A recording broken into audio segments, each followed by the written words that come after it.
for SVRA action? Well, the best way to enjoy classic auto racing is with a delicious classic from Mission Foods. Green flag your race-watching snacks with Mission's mouth-watering race day recipes. Try some of our tasty tacos, piled high nachos, fresh chips with guac, and more. So gear up your ride and fuel up those stomachs with delicious Mission Foods. Now that's too fast, too tasty.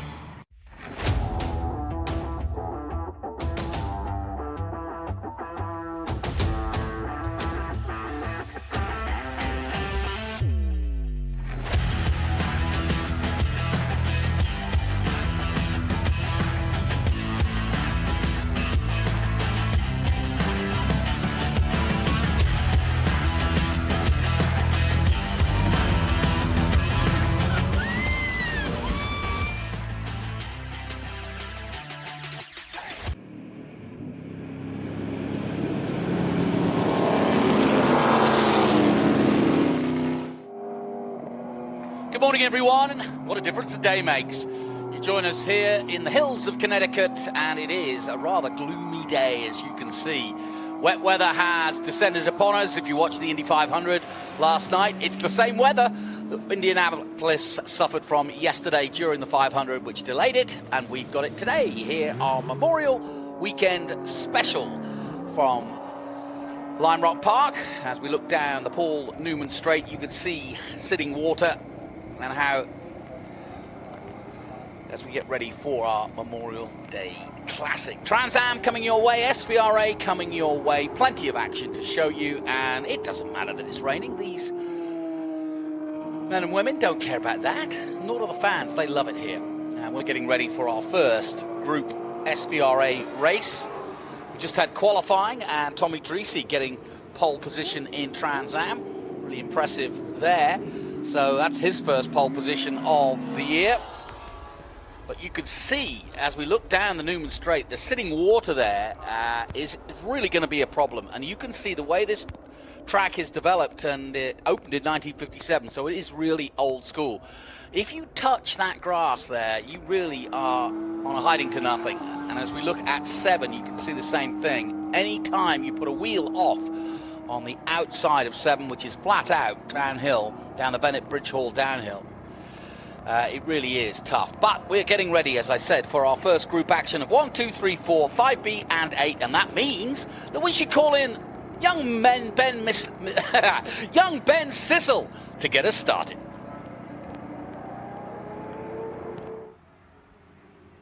Well, thank you, Jonathan. Here we are at the grid for the Memorial Day Classic at Lime Rock Park. Right now, as you can see, the weather kind of seems a little bit dreary, but if you can believe this, it has improved drastically in just the last 5 minutes. I'm hearing from some of the grid officials that we should be seeing a rainbow soon, but I want to give some credit out because this is the Group 1, 2, 3, 4, 5B, and 8 with SVRA, but you can always count on our Miata drivers to come out in any condition. So up here in the front is Pat Daly running this beautiful blue number 53. He's also a member of the Drivers Club here at Lime Rock, which means he drives here quite a bit, I'm sure in all kinds of conditions.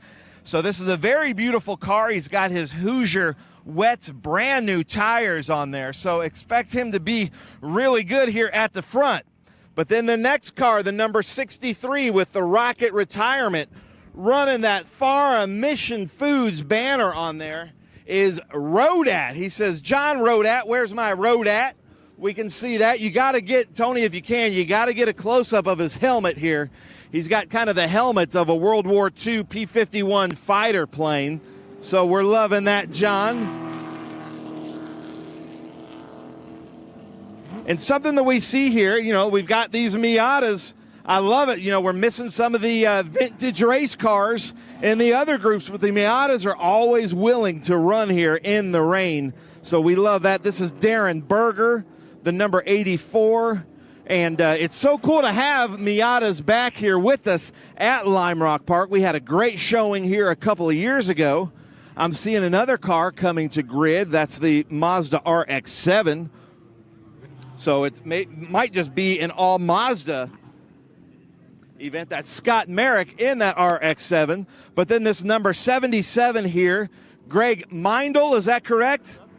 And then Greg is the only person here from Lime Rock, Connecticut, racing this weekend at Lime Rock Park. He lives, he says, about 1,000 feet from Lime Rock Park. So look for Greg Meindl to move up, because I'm sure, I mean, being this is his backyard, I'm sure that he knows this track very, very well. But look at this, ladies and gentlemen. Now that the rain has kind of decreased a little bit, we've got Sam Every coming down in his the only Group 8 out here right now, that Datsun 280Z. Beautiful car. Now the rain is coming down a little bit harder as Tony Garcia, our cameraman, we're walking back up. There is a river coming right across here through the grid. But this is a beautiful car here. Sam Every in the Datsun. So it looks like right now it's just the Japanese manufacturers that are wanting to come out here to the grid to get ready for our first feature race. Now, if you're joining us on SpeedTour TV, leave us some comments, what you're wanting to see, who you're wanting us to talk about. But we've got some great cars here coming to grid right now. It was going to be an all Miata race, but then we've got some more coming in. Ooh, look at that. We've got another Mazda RX-7. So that's actually Scott Merrick in the yellow Mazda RX-7. And in the black RX-7 that's coming to grid right now, the number 38 is Ian Johnson. So look at this, an all Japanese manufacturer grid here for the groups 1, 3, and 8. Some beautiful cars. Loving these rotary engine RX-7s. So thank you so much. Ian Johnson giving me the thumbs up.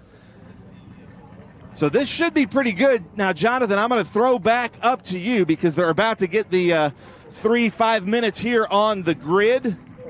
And I'm going to come up and join you. So, again, if you're joining us on SpeedTour TV, leave us some comments. Tell us what we're getting right. Tell us what we're getting wrong. And I'm going to throw it up to you. I'll be there in just a second, Jonathan.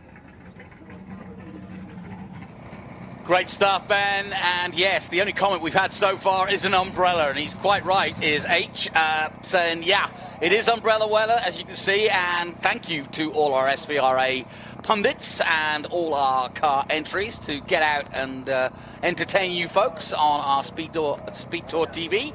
If you're watching on our live stream, you can see conditions very different than they were yesterday, and sitting water around the track, especially at the Paul Newman Straight.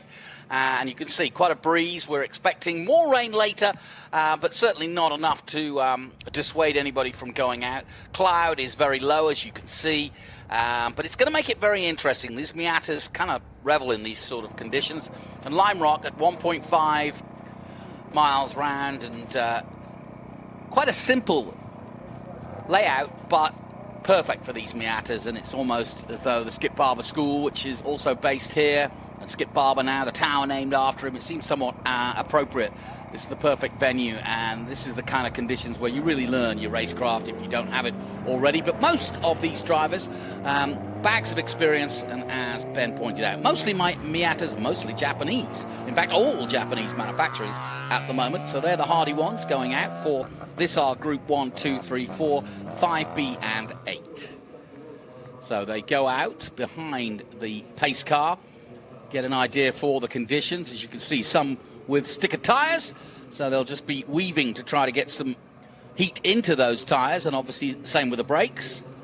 And let's take a look at the conditions going into the Mission Foods Turn 1 Big Bend, which goes basically round to the right and then dives back to the left before heading down the Paul Newman Straight. So tricky part of the track, but the most obvious place for an overtake as well into Turn 1 on the inside or outside, because if you can make it stick around the outside, you then have the inside line for the second part of this complex. Well, Ben joins me in the booth now, and I don't know where he got, but it's pretty nasty out there. But like you say, it was nice to see everybody showing up bit by bit and getting out there on a Monday morning as we welcome you to our Memorial Day Classic. And it has been a classic over the years in Lime Rock, because Memorial Weekend is synonymous with this Lime Rock. In fact, it kicks off the major events series at Lime Rock. There's always action of some sort going on here at Lime Rock, but this is the first major event. We'll be coming back here again with the Speed Tour later in the year, and I know you're looking forward to this, the All-Star event coming up in July. Yeah, let me just run through that because this is going to be unbelievable. July 19th through the 20th.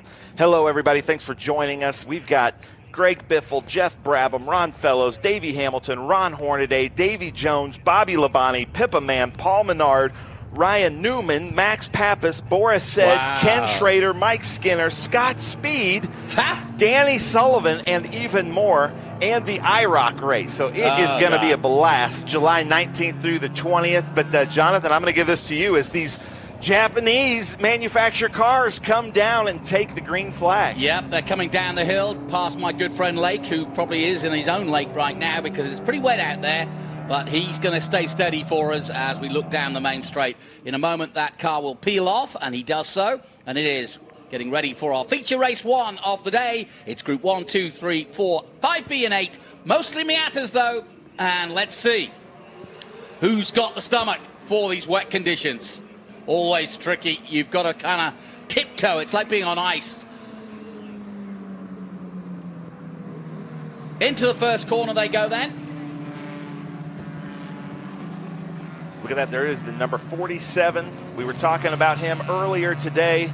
That's Sam Every, and I'm not sure why Sam Every dropped way back in that 280Z, but I think just with the power that car has, he's just trying to see what the conditions are.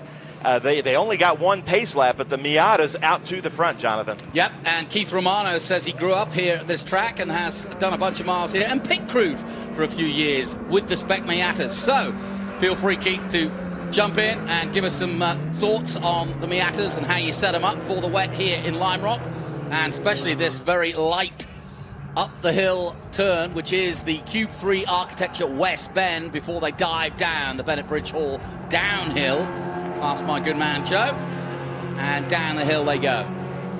But you can see there, that's John Rodat there in second place in that number 63, and in that Patrick Daly, the one out front, is a part of the Lime Rock Drivers Club, which means he probably has a ton of experience here racing in all different conditions. Something I meant to ask them, you see that little parking light there under the left headlight? Yeah. I noticed that they're using that as an intake. Not sure, maybe we got some Miata experts to tell us what the advantage is there or what they're doing with that blank space. But look at this, two RX-7s side by side with their wipers furiously going. Yeah, and the sort of bigger classic is sort of running at the back at the moment. That's the 47. And I say the bigger classic, it's just a little bit older than some of the others. That's Sam Avery in that 280Z.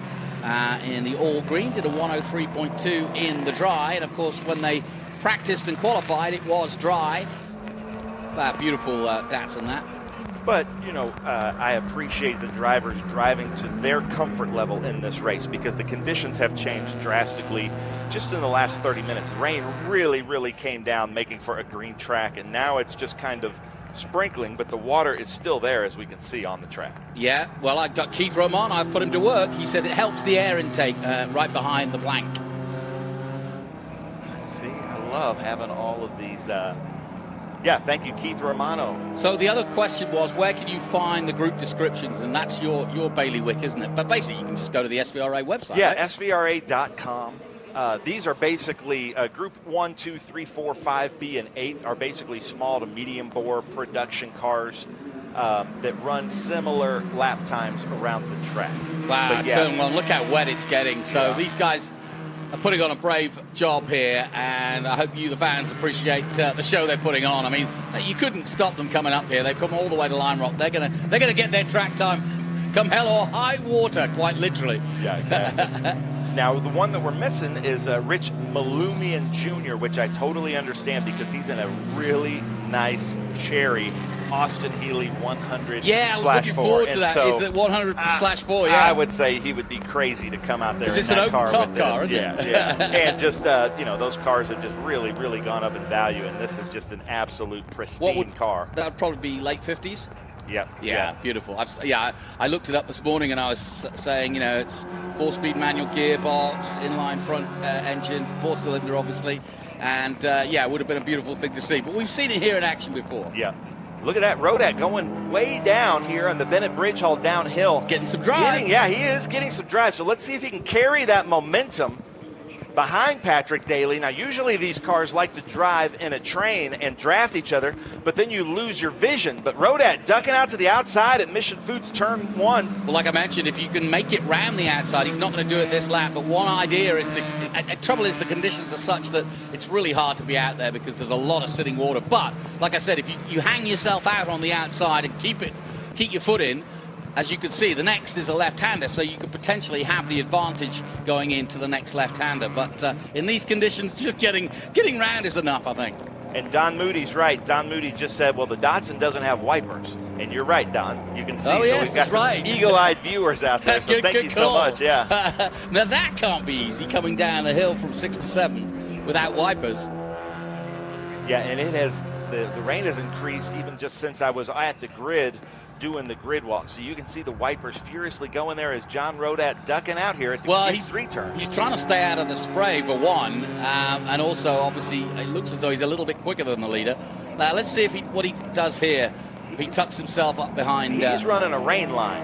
Yeah, he's finding grip where the normal racing line gets polished throughout the years by the tires. And so you can find more grip in the rain if you kind of run like the counter racing line, and I think that's what Rodat's doing.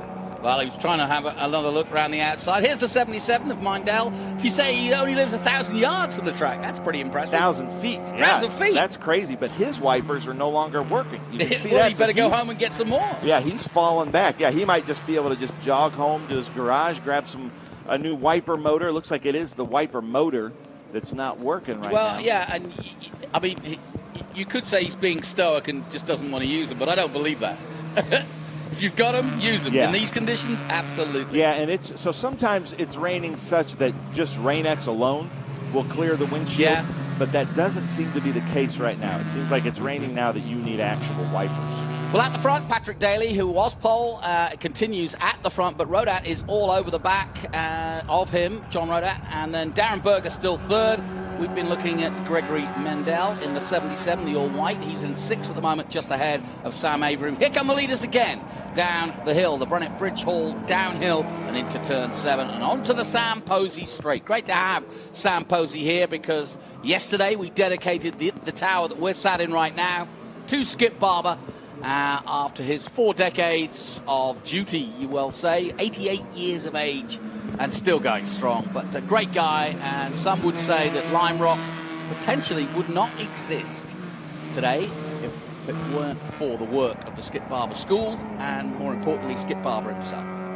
Yeah, I agree with that 100%. It's cool. Also, just Sam Posey, a lot of people don't know this, designed a lot of the buildings on the complex, too. So that was really cool. We could see Darren Berger there. 3rd place in the Miatas, and that number 84 just kind of running behind the Miatas. But this is the battle here with Rodat and Daly. And Rodat, I feel like, may have a little bit of a faster car, but like we've seen in everything else, it's just can he get around? Well, that's the beauty of, or if you like, the jeopardy of Lime Rock. It's a really tricky, it's a very simple layout when you look at it on a track map. And you think, oh, I got this.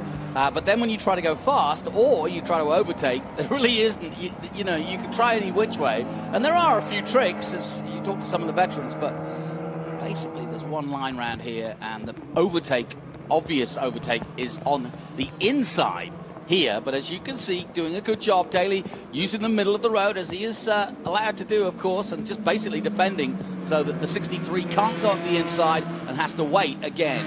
As 3rd place, the 84 of Berger. Going good. Darren Berger, there he is. But Berger, with what's happening and with the weather, may be in the catbird seat with anything that could happen up front. Good point. Now, we're getting blamed by Alpha Draco that what's with all the rain during all the races this weekend is the commentator's curse. Oh, well, that would be Ben Sissel. Answers on a postcard. Ben Sissel, 49 Avery Street, Tennessee. Maybe. Well, there is Patrick Daly. That's the biggest gap we've seen. So through that left-hander, and the Newman Straight now has been able to gap Rodat pretty well here. That's a great name, Rodat. I love it. So small group of entries. Obviously, it's Memorial Weekend, and so on the one hand, it's the biggest weekend in motorsport. On the other hand, it's also a 3-day weekend, so a lot of the SVRA regulars often use this time to be with their families as well. So much historic racing. I mean, you pretty much do most of the events, Ben. I mean, historic racing has never been more popular, has it? Yeah, it's really growing. It's great to see. And then the fact that, like, having Miatas being introduced, and that's all part of Tony Pirelli and John Doonan just a few years ago with the Mazda Miata Heritage Cup. And then we're seeing a lot more like E30s and 280Zs and 240Zs. So it's really growing. I love these Mazda RX-7s with the rotary engines.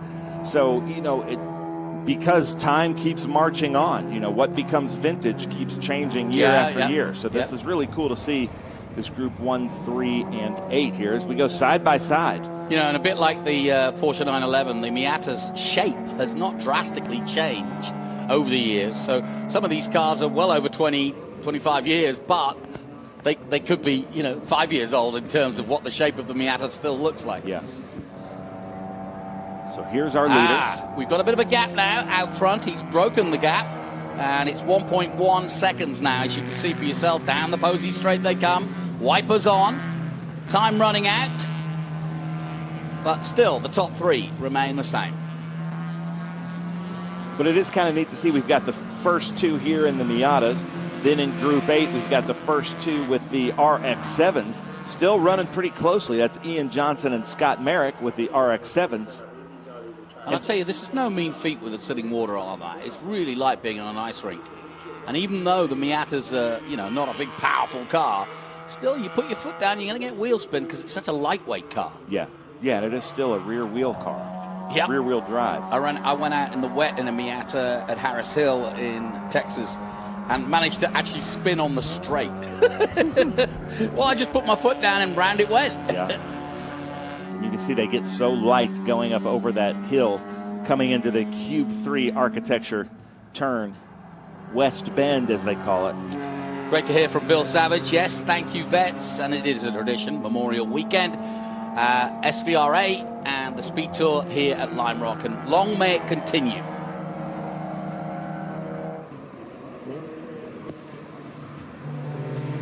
So that's Scott Merrick there in that yellow and black Mazda RX-7. But here are the leaders, and let's see if Rodat has anything for Patrick Daly. Now, I mentioned that Patrick Daly was on brand new Hoosier wets. And you can see there, looks like Berger's wipers. He's using the intermittent wipers now. Yep. Well, actually, I'm looking out the window of the comms spot. It's clearing, actually. I mean, you can't tell from the spray that's being thrown up. There's still a lot of water on the track itself, but in terms of conditions, it's improved dramatically in the last 5 or so minutes. So it's going to be wet, but it's certainly going to be more intermittent when it comes to wipers. And here come your Datsuns. Yeah, and appreciate what we just saw there from Scott Merrick, knowing the cars behind him and getting over for him. We appreciate that in this mixed class racing, and you can see the headlights giving the little wink there from the Miatas. I love that. So about 10 minutes. We just got a question, how long are these races? Well, they're all about 20 minutes to half an hour. And we've got, just under 10 minutes left in this one. So there's still room for some action here. But I think just finishing this race in these conditions would be pretty impressive. But big gap now to Patrick Daly. He's managed to take it to 1.7 seconds. So very much in control of this race. And not easy in these conditions. Still third place man. He's getting under pressure now from Ian Johnson. He's taking the outside line, getting out of his spray.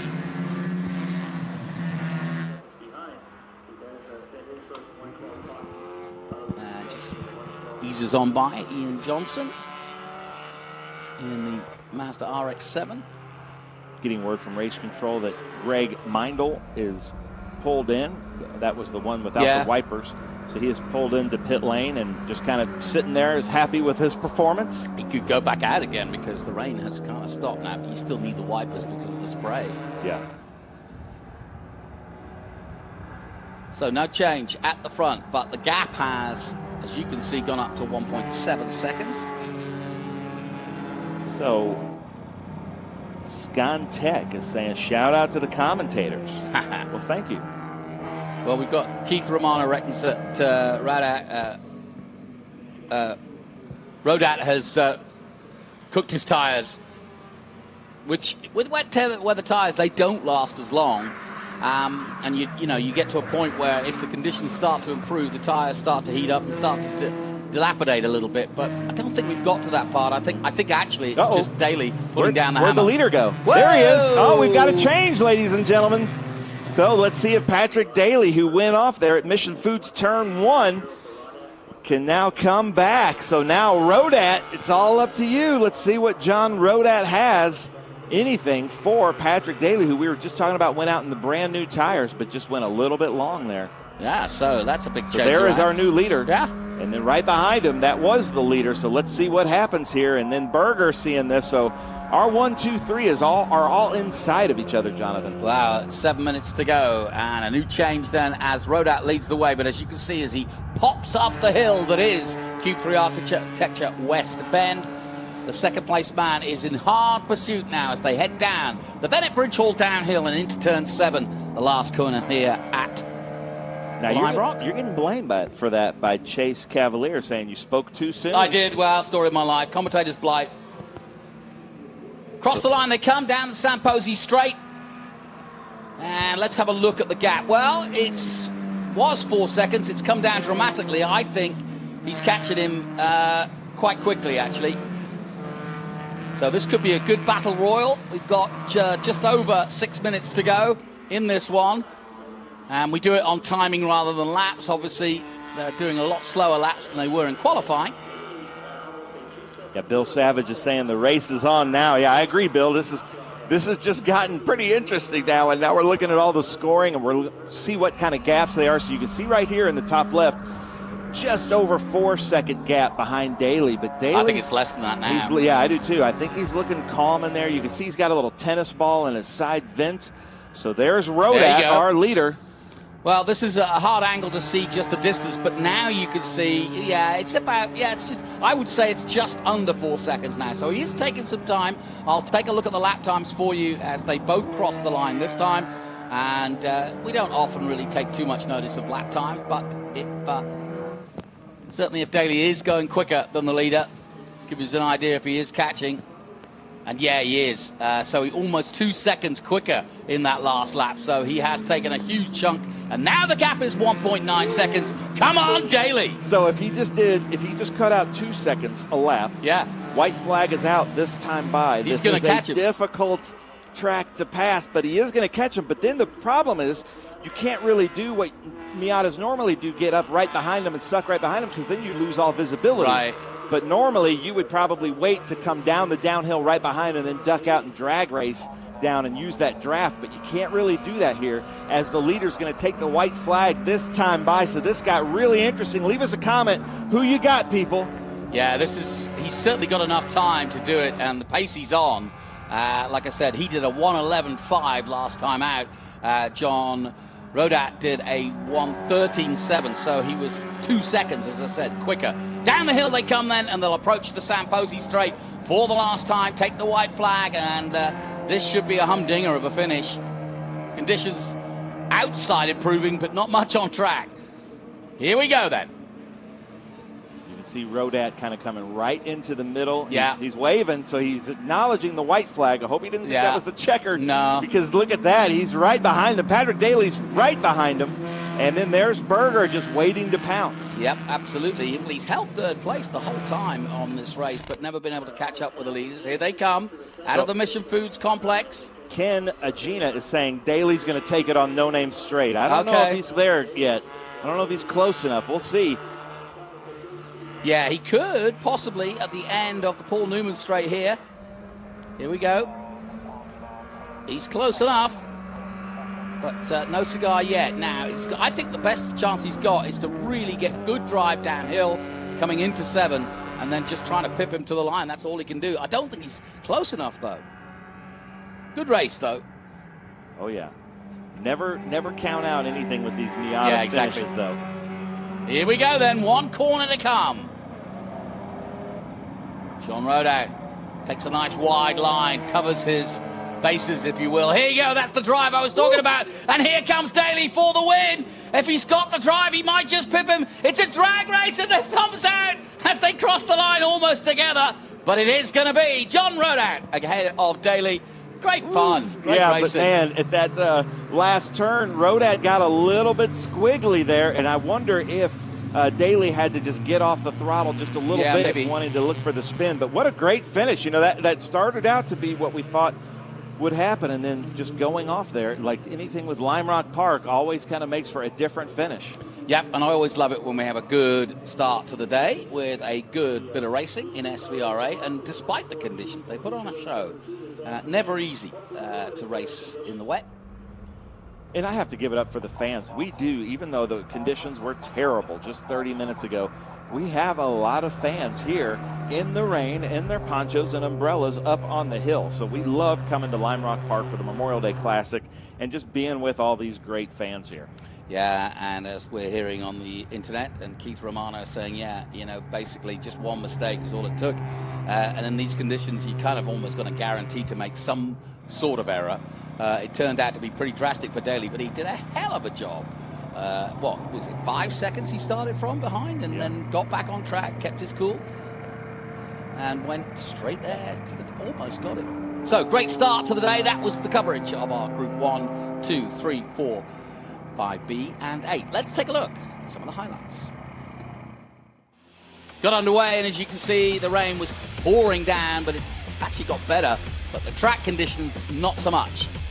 Wipers were on, for those that had them. The Datsun didn't. But anyway, he pulled off quickly. But the battle was at the front between Daly and Rodat. And Rodat did a great job of leading once Daly went off. There was battles all the way through. There's the 16 of Scott Merrick. But Daly, one mistake was all it took, giving Rodat the lead. But in the final few laps, he caught right up.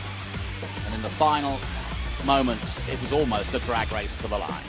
Rodat wins then from Daly and Berger. I love the thumbs up, though, and the camaraderie. We got a little Misty Mountain hop there in the distance, but go through our... Yeah, just confirmation. It was a Miata Fest at the front. Rodat, Daly and Berger. Then the Mazdas, the RX-7s, were 4th and 5th with Ian Johnson and Scott Merrick.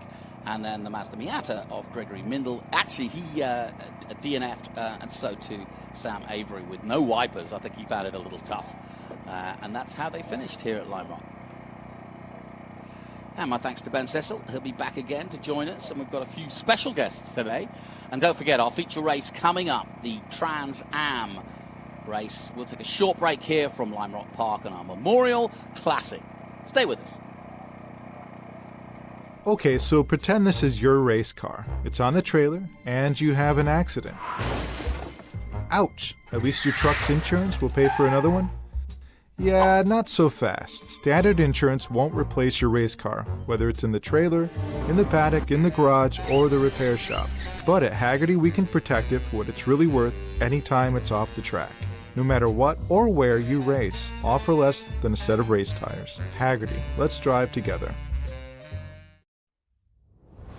Taking on the challenge, moving ahead. It's about going further, faster.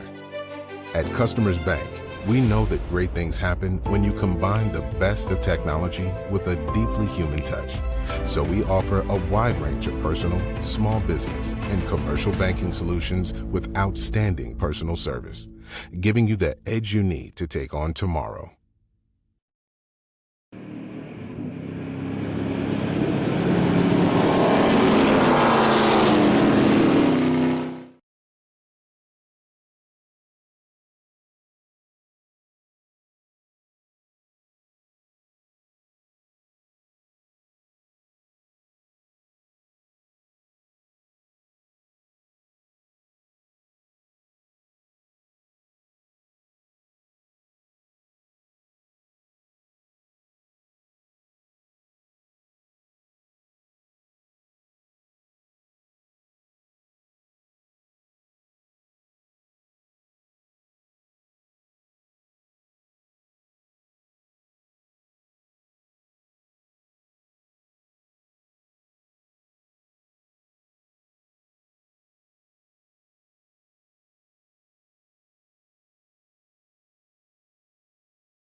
Welcome back to the Speed Tour here from Lime Rock, and as you can see, things have brightened up dramatically since you last were with us. The sun is shining and it's starting to dry out. You can see as we look down the San Posi Strait that we've definitely got a drying line as we get ready for our next coverage from the Speed Tour, and that will be Groups 5A, 7, 9, and 11.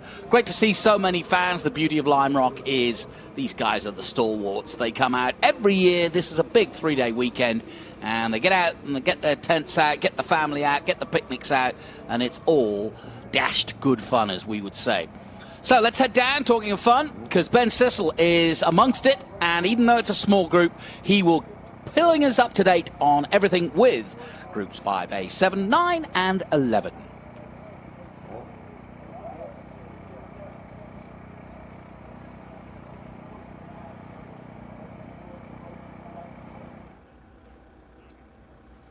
Well, ladies and gentlemen, we are here at the Memorial Day Classic. This is the Group 5, 7, 9, and 11. And right now, all we have here is Robert Albani in his Group 9 Mazda Pro Formula Elan. Beautiful car. It sounded great coming in here. But, Robert, you were saying if you're the only one, you're just going to do a few laps. But then we've got Eddie Claridge in that Formula 5000 that said he's coming to grid. So what's your plan if it's a Group 9 battle? Well, if it's a Formula 5000, then I got a race on my hand. But, yeah, I mean, you know, I always like to race in a good group of cars. This way it's fun. I mean, I'll treat it as a test session if the only two of us are out there. Nice. All right, well, thank you so much for coming out. So you can see, you know, it's kind of, the weather is clearing. We're not sure what's happening. That we just had a group out there with the Formula Regional Promotions. There is a dry line going out there, but Jonathan, I'm going to send it back up to you in the booth, and we'll see if more competitors come down to the grid. Thanks, Ben. Yeah, we'll keep an eye on that. And just to explain, obviously, given, unless you've been living under a rock, there's been some massive weather around the country. Sadly, 19 lives have been lost over the weekend from Texas, Oklahoma, Kentucky, and it's swept across, and it's dissipated a little bit, but it's found us here on the East Coast early morning, and we're expecting more rain, but it's going to be on and off for the rest of the day.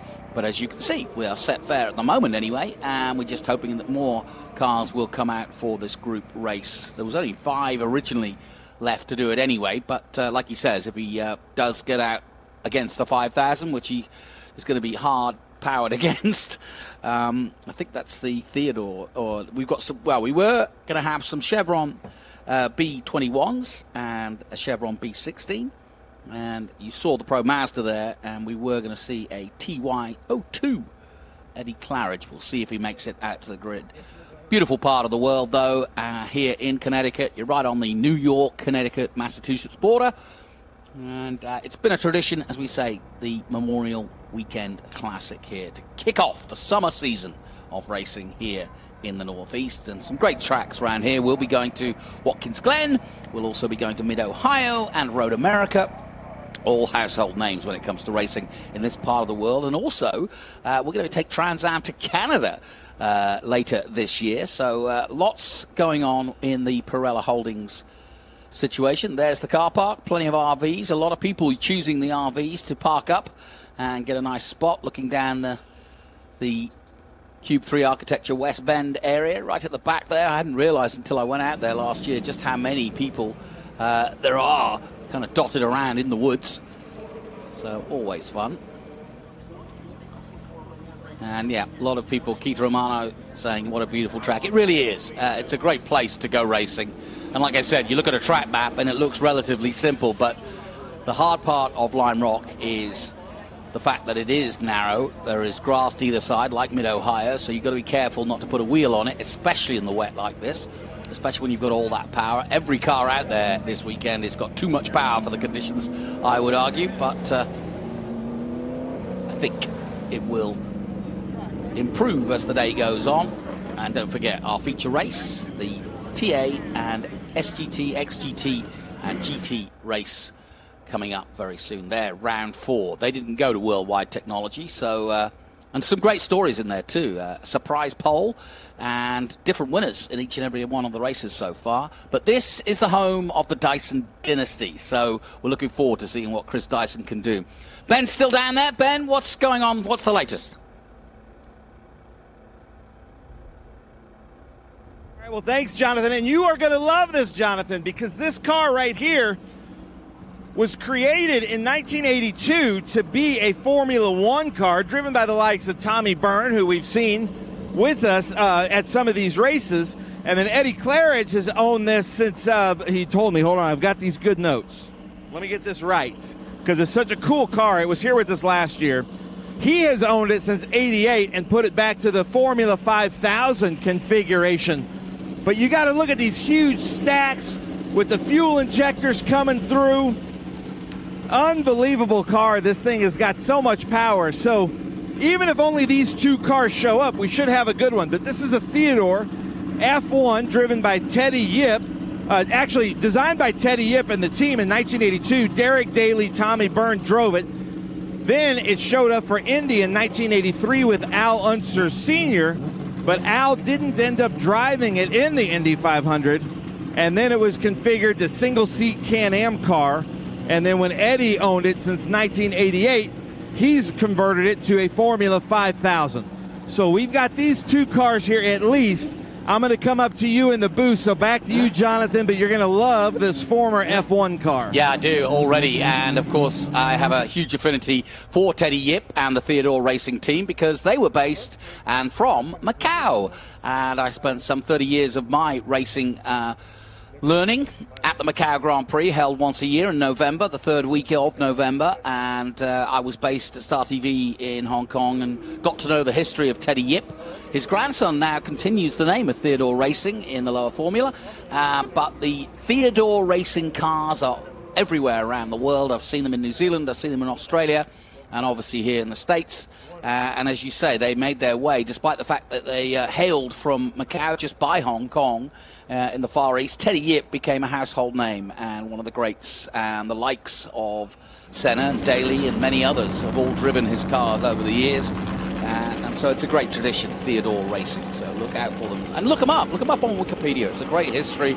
Teddy Yip has been a trailblazer over the years of Asian motorsport, which is now very robust indeed. You only have to look at the Formula One calendar to see how many races held in Asia, and the Theodore Racing name continues. Long may it continue too. Yes, a Formula One car and a Formula 5000, and converted to Can-Am.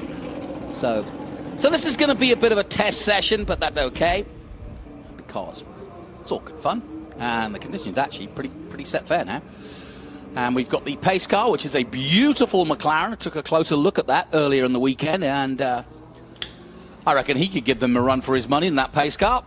So it's a little bit depleted, but you've got to say that when you looked at the weather last night, a lot of people kind of got a bit shy. Obviously, historic race, and the last thing you want to do is risk the machinery and have a poor day stuck in a gravel trap or stuck in a fence somewhere. I think you'd rather stay out of the rain and wait for the sun to come out. In fact, the conditions now are rather nice.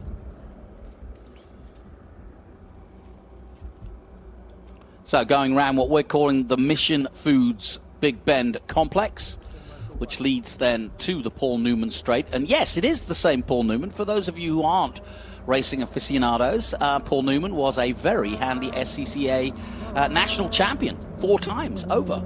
And there's a painting of him in his famous Datsun on the wall in the media centre.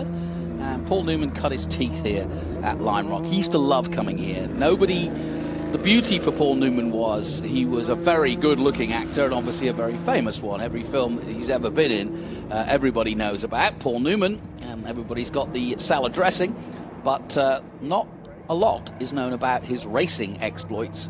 but he was very well respected and loved the idea of just being one of the boys in racing. And he made a comment which I thought was really good, which is, in acting,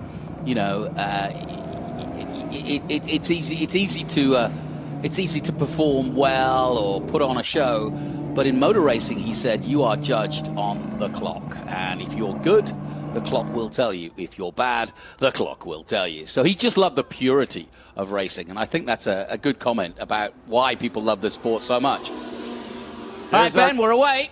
There's our green flag, and like we would expect, that Theodore with that huge American V8 pulls out front there. But watch out for this Formula Mazda, too, because Robert Albani in that Mazda Pro Formula Elan, he's a little bit more nimble. So now the track comes to him in the up until we get through that Cube 3.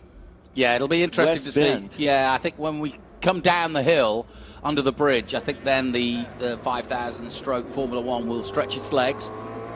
But like they say, it's still a little bit dodgy out there, as we say. But I can see, there's really just a few wet patches that there's no real sitting water anymore, which is I'm glad to say. Now, here's the part I'm talking about. As they dive right here and downhill, down the Bennett Bridge Hall downhill, this is where the 5,000 should show its menace. And we'll see. They're sticking pretty close together at the moment as they come down the San Posi Straight. This could be a Group 9 handling versus horsepower. Mm-hmm. And, that Theodore there of Eddie Claridge in front, you can see him ducking out and looking at his mirrors. Man, that has got to be a beast to handle around here. And he's probably, short straightaways that doesn't give that car a huge advantage. So this could be pretty equally yoked. Yeah. That Mazda's going to be a little bit more nimble, but that Theodore there of Eddie Claridge, that's a pretty big, wide car. And if you look at it, the driver is way up front in the car, almost over the front axles, and then the rest of it is just engine transmission. Yeah, he's almost got too much power for a racetrack like this because there's just no straights. You can see the Mazdas just getting almost alongside as they dive again downhill, and this is where the advantage will be played out. You said Derek Daly drove this car? Yeah, and, just a very difficult track to pass. Yeah, Derek Daly and Tommy Byrne. And Tommy Byrne, right. We have him with us in the IGT F4 paddocks with us all the time. So it's really cool. A neat era of Formula One, but he's got it configured for Formula 5000, but it also ran in Can-Am single-seaters. Yep. Well, Derek Daly, that's why I asked. You've got to give a shout-out to Derek and his son Connor, because Connor put on a show last night at the 500. A one-off for Dale Coyne Racing, but boy, did he led more laps than I ever thought he would in a one-off race like that, and he put on a great show and finished in style too. So well done, Connor. Great commentator as well. I worked with him recently at the Formula One in Vegas. Just a nice guy and great on Twitter. Look him up on Twitch, Twitter, and on social media. He's very prevalent, does a lot of sim racing as a podcast as well, and he is a chip off the old block, just like his dad. Derek? Look at this. Now we're getting to the point where Eddie Claridge's tires should have some heat in them. There is a dry racing line, but just like you said, watch this. So he can gap. He's got that American muscle power coming through. But then Albani, he has now basically the advantage till the top of the hill. Then there's a little bit of a straight. So can Albani get around him? I know, ladies and gentlemen, there are only two cars because of the weather. And, that doesn't seem like it's going to be that exciting. But right now, we might have a very exciting race. And sometimes we've seen some just real small class cars make for a very exciting race. So who do you have your money on? Leave us a comment. The red car or the white car, handling versus horsepower. Who's going to take it here at Lime Rock Park? I know, it's good, isn't it? You can see him working the car and using those very primordial mirrors, if at all. But has he got mirrors on there? I think they're in the bodywork, aren't they? Yeah. They certainly are on the second car. But, this is turning out. And they're turning the wick up for sure. Knocking down the laps. They're now in the 55s. And they're both on the same identical pace. But you can see that for yourself. No difference between the pair of them. They're having fun out there. Oh, yeah. Robert Albani, he's been in the DRS zone the whole race. So we're going to see. But look at the no air. DRS. No DRS in this. I'm kidding. But, he's been right behind him. But look at the air that white car, the Theodore, would put out in front of that Mazda. But that Mazda's able to duck in right behind him. So you would think that he might get caught up in that wash, but maybe not. Well, this is actually good for those who are about to go out in Trans Am and in more of the group SVRA races, because then they can now see that the track is perfectly dry, perfectly clean, and we're ready for some decent times now. And down the hill they come again. And those cars getting faster. Yeah, they are. Well, like I said, last time out they did 55s, and now we're down to the 54s. 54.7 that time by Claridge. And you can see as they go down the Posey Straight, just the gap he's now starting to create. But watch the Mazda catch up in this part here in the Mission Foods complex. Yeah, gets right up behind him on the left-hander. That's what this turn is called, because it is the one left-hander in the whole circuit. Yeah, it's important to remember that too when you're trying to get your tires up to temperature. Just the one left-hander. This is interesting because he's not losing him, is he? It is just two Group 9 cars, but in totally different ways. Yeah, while we've got a chance, because a lot of people are interested on the internet, how do you go about putting the groups together? Because that's quite a skill. I was reading sort of how the 5, 7, and 9, it's mostly sports cars. Yeah. But, and it does involve, obviously, the single-seaters as well. Yeah, so Group 9 is single-seater, wings and slicks, open-wheel cars. So, like, we've got Indy Lights cars, we've got Pro Formula Mazdas, we have Formula 1, Formula Atlantic, Formula 2, Formula 3 would be in this. So it's just Formula 4 cars would be considered this. It's just anything that has wings and slicks and is open wheel, that is Group 9. So even though, and then they're in different classes. So the red car, the Pro Mazda, is a 9F3, and then Eddie Claridge is a 9FA5. And I don't know what that FA5 is, but I'm sure some of our commenters. The gambling has begun. Michael Esposito has said he's plumping for the red. So he's all in on red. Who's going to go all in on white? We're about to roll the wheel. Cross the line they come. And I have a question of why just two cars. Well, there were 7 or 8 cars expected in this group, but because of the weather, I think they've kind of opted out. A lot of people thought we wouldn't be able to get out there today, didn't they? Yeah. It's just the way it is, folks. We've had some massive weather, tornadoes, thunderstorms, and heavy weather right across, across the whole Midwest. But now heading out towards Connecticut, New York, etc.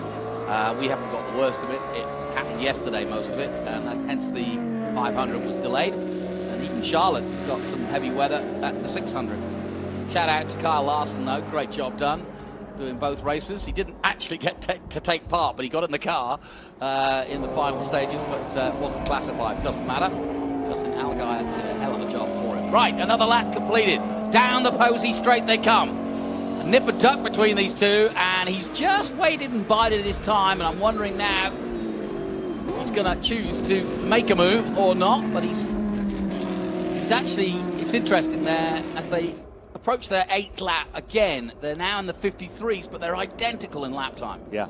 And most people that I'm seeing from the commenters are saying Albani has the advantage. Even though he's behind, everybody's saying Albani's going to make a move somewhere and make it work, or they're waiting for Claridge to maybe make a mistake. Good point, yeah. I think if you're in this position, you just kind of tick down the laps until the right opportunity comes. It's harder to lead, I think, with a more powerful car behind you, because he's got that ability to just jink out. Whereas here, you're kind of in control watching him, and like you say, almost trying to push him into a mistake. Tucks up behind again, gets a nice little slipstream. The obvious place for an overtake, if you don't know, Lime Rock is at turn 1 here. And that'll be tough, though, because of the horsepower of the Theodore. I think he's going to have to do something in one of the twisty bits and make kind of a low probability move, or maybe at the bottom of the downhill. Because he's got so much power, he's going to be able to take him on the west bend through the Paul Newman straight. You can see he's going out from him. So basically, Albani, the red car, is basically going to have to take him in one of the turns, I think, where he has the strength. Yeah, I just think that if he's going to do it, he's going to have to wind himself up as they go up the hill and be literally nose to tail as they come through here. Like now, he's not close enough. Okay, they're dropping the times, though. Fastest lap from Claridge this time. So each and every lap, they're just incrementally increasing the lap time. And as you can see, they're losing a little bit here in the faster section.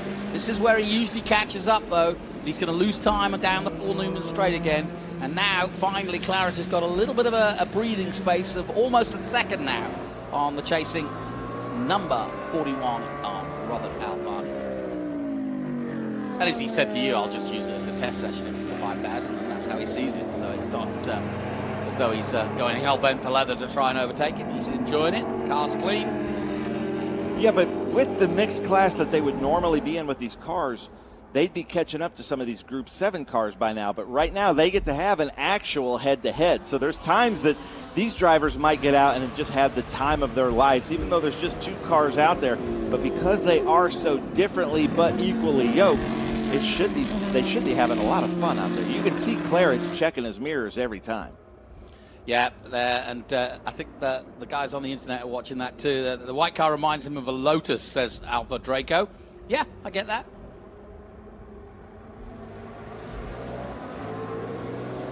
Went to the Lotus factory. I grew up in Suffolk, and of course the original Lotus factory was in Caterham. Kettering. Whoa, here we go. Just in Norfolk, so I used to go down there and see the launches of the Lotus F1 cars. So Albani's finding something. Yeah, he's kind of put. You can see him physically making a plan, can't you? Where's he going to do it, folks? Leave us some comments. Where is he going to do it? I've got my idea on it. I think it's going to be going into West Bend. I agree. Exactly what I was thinking. Up the uphill, try to do something in West Bend. I think he was kind of seeing if that was possible in the last. He's kind of staying back a little bit, and now he's going to try to maybe get up enough speed. Yeah, what he needs to do is get good drive on the exit of this complex here. See, look, he get a little sideways there, but he knows now. Look, see how much he's pushing on now down the Newman Straight, and this is where he has the advantage to a certain extent, is after this part here. So using the grunt of the Theodore, but now here comes the Formula Alan Mazda, the Pro Mazda car. Look, right, nose to tail now, and that's as close as he gets before the Theodore stretches his legs. So he just needs to try to get past before this. That's a different line on the exit of the downhill that the Theodore took there. It's not using all of the track, because I don't know. You can see where those mirrors are on the Theodore in the bodywork. Yeah, they are, aren't they? You can see over his engine. I'm not sure he can see real well over his rear wheels, and that little Pro Mazda can basically be behind those huge rear wheels. So I'm not sure he's seeing him. So I think he was almost giving him space, like just in case he's there. Yeah, well, Keith Romano is on the case. He should be in the booth with us, because he says he has to do it at the West Bend to try and take the line away for the final straight, and he has to slide down Claridge and pull off into the finish line. I agree. That's exactly what it is. And from the drone, you can see how this little battle of these two is shaping up. Now they come up the hill. Car goes light, and now they come down the hill. And again, just not close enough this time. He's done a good job of staying with the more powerful Theodore. But the clock ticking down, and he's running out of chances now. Takes a slightly tighter line through Mission Foods. Yeah, you can see how much more nimble Albani's car is. Look at him right behind him now. I mean, that was a big gap going into Mission Foods turn 1, but now he's really closed that gap. I think Albani's just trying to figure out where in the world he's going to get him. That is a really wide car.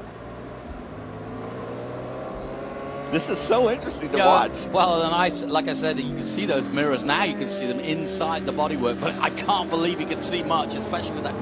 Look, he had to lean down to have a look, didn't he?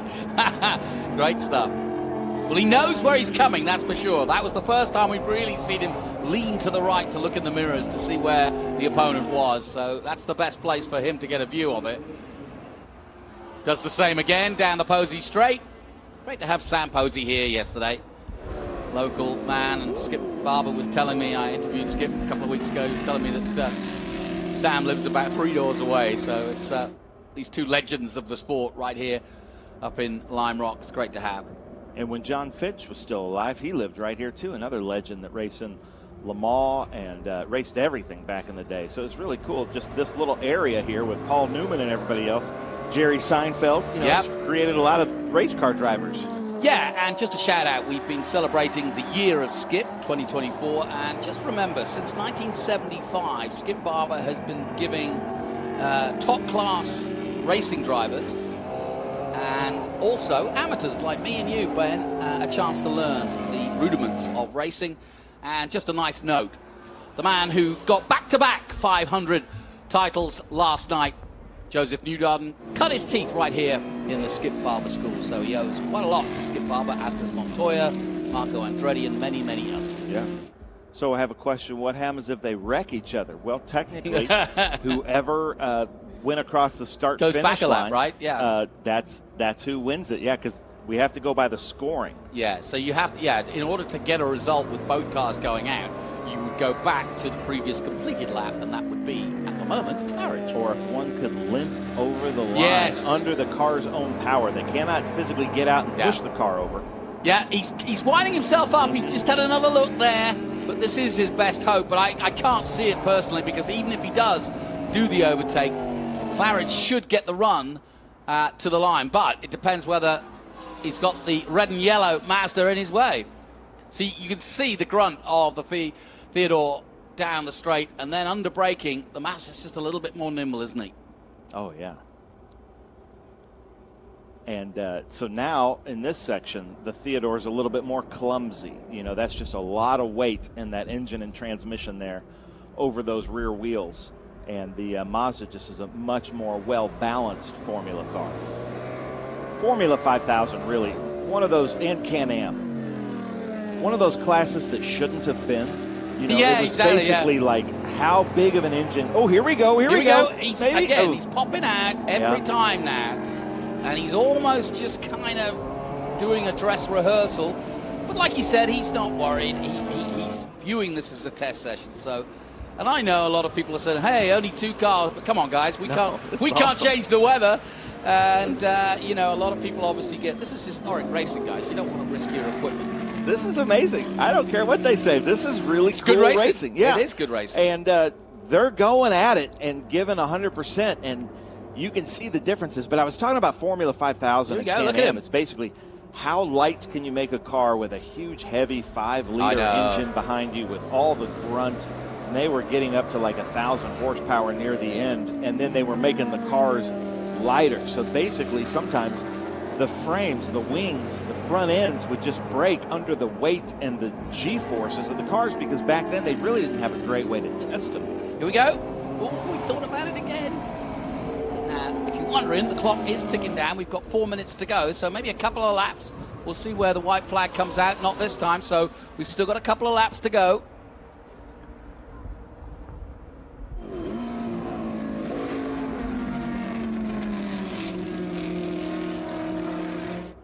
So I am going to leave here in a little bit and do a grid walk for the next group. We've got Jen Kerpata coming up here to help she's already with been the in commentary, so it should be really fun. But I'm seeing from the comments, like Keith Romano, he's saying this is great fun. I'm having a blast watching this, and I kind of don't want to leave to go do the grid walk because I want to see what happens. But I'll be leaving here in just a little bit. You can stay for the last, as they get to the checkers, surely. Yeah, Romano saying, Albani just doing a great job of just taking a 10. No, Albani, he got a little bit of right input over there because the cars do get really light, but he's still ducked right behind there. This is really fun. All right. Now this, well, they haven't got the white flag yet. No, it's still, there's still 3:47, so they've got time. This is good. Well, this has been nip and tuck the whole time. They haven't left each other, and it is a classic example of David and Goliath to a certain extent, and the Goliath being the grunt of the Formula 1 stroke 5000 stroke single-seater Can-Am car. So it's had plenty of iterations since the early 80s. And the Mazda Pro just swirling it, trying to get as much grunt as possible down the Newman Straight. They don't use that little chicane you see there. And then they dive down the Bennett Bridgewall downhill under the bridge. Tommy Dreesy and TA crashed a few years ago. Looking forward to seeing Trans Am in action. Yeah, nice drive out of the last corner then. Now let's see how close he can get to him as they cross the line and head into turn 1 again, the Mission Foods Big Bend. Albani right there with him. And this is where he closes up in this left-hander. And as they exit this complex, it's as close as he gets, and then he just loses out a bit. Just needs to tuck himself in a little closer here. There was sitting water here this morning at about 8 o'clock. Well, that's gone. We had a downpour about 9, and then it just got heavier. But I'm glad to say there's still rain in the area, but we're dry for now. Down this hill they come, and it's a lot steeper than it is on television, I can assure you. Television doesn't really give it its true identity in terms of how steep that hill down under the bridge is. Now, this is about the biggest gap he's got, 0.9 now, so he's kind of stretching his legs here in the last couple of minutes. We should see the white flag this time round.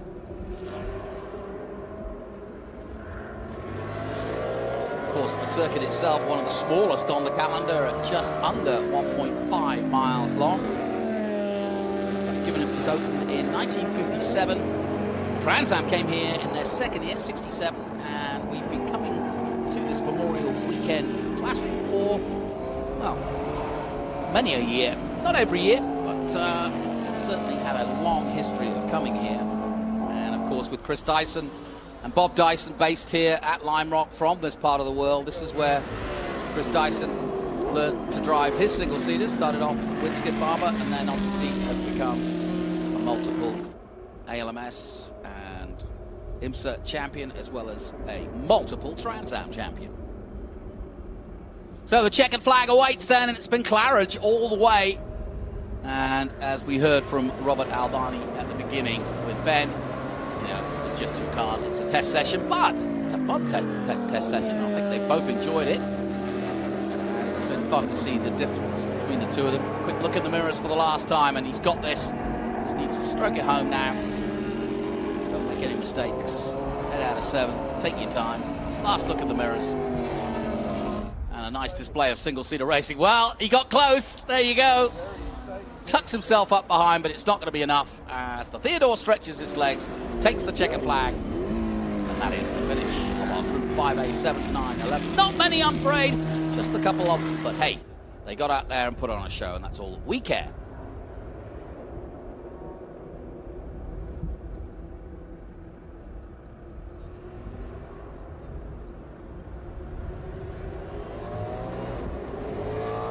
So well done to Eddie Claridge, Theodore TY02, if you were wondering. And Robert Albani in the Master Pro Formula 11.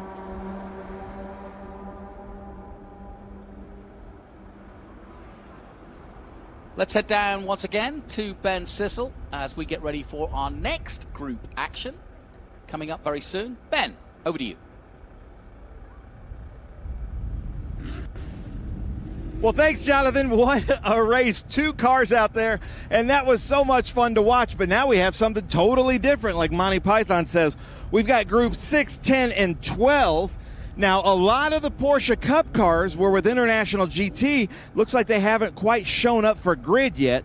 But check this out. DJ Jans is here in this Bobby Archer TA Trans Am car, just as the Archer brothers would have raced it.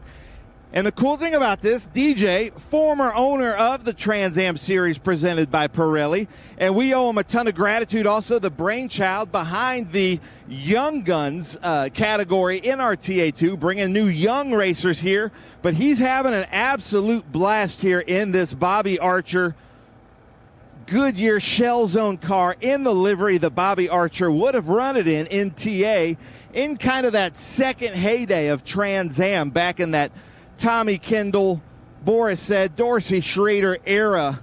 And then we come back here to another GT1 TA car. This is Glenn Every in this beautiful kind of SpeedTour blue Chevy Camaro from around the same era as that car of DJ Jans. Then the number 39, Martin Hosick. And look at this, just a beautiful Corvette, black race car Z06. almost a street car with a roll cage on it. So just an unbelievable, beautiful car here with him. And then we go to this is the number 85.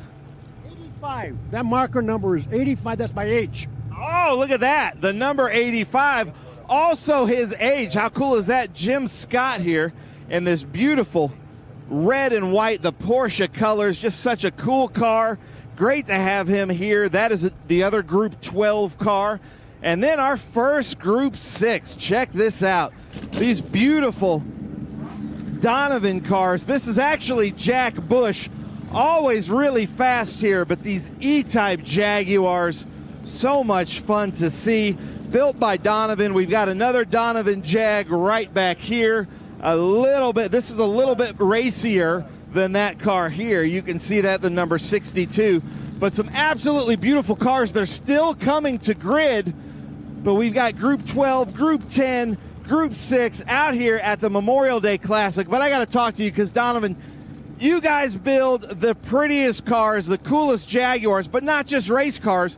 That XK140 looked like a Pebble Beach winning show car. That's a pretty car, very beautiful, elegant car that we had the honor to do for Tony Pirelli, and we're proud of it. I love it. Well, Jonathan, we've got some great cars coming up. Hopefully Jen Kirpata's up there. I'm going to send it back up to you in the booth. Great stuff, Ben, and also great to talk a little bit about the Donovan Motorsports in Massachusetts, because they are one of the big names of historic preparation and putting European classics like those Jaguars together, and they've been a long-time partner here at Lime Rock each and every year. They always bring a bunch of good cars, and they are absolutely replete. They are so beautifully put together. So if you are in this part of the region, Donovan cars is what you look for. There's Patrick Shea in the Porsche Cayman GT4, beautifully prepared. So we've got quite a eclectic group of cars here, and a good strong field, I may add, of over 26 cars involved. So we go from 2 to 26. So for the naysayers who didn't see enough last time out, we got plenty for you this time. Look at this. Car number 30. That's Travis Washeye in the GTI Volkswagen. So like I said, you've got a really interesting group here. This is a combination of Group 6, Group 10, and Group 12. And conditions now, kind of perfect to be honest. The wind has dropped, track has dried out, it's warming up nicely, and you can see from this shot, Lime Rock looking set fair.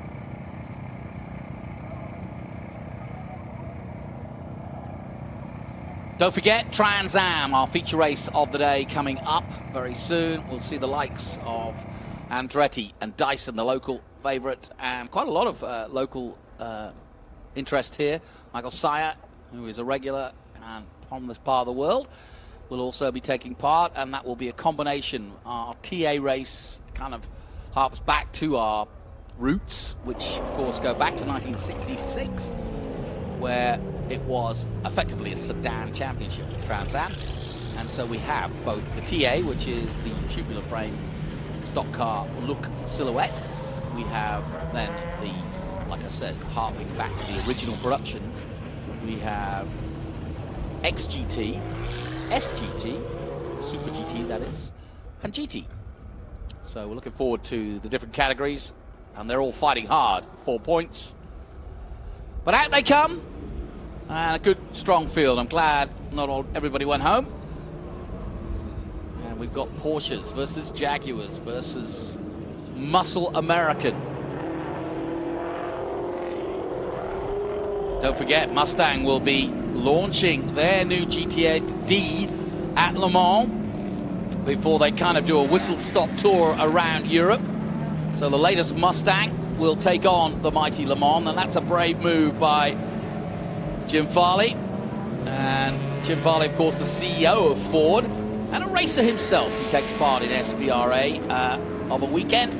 And so you can't get a better guy who hits the shop floor on a Monday, having got out of some sort of Ford of a weekend, because he knows what he's talking about, because he's been there, done that, and he likes to race his own product. And it's always a good sign.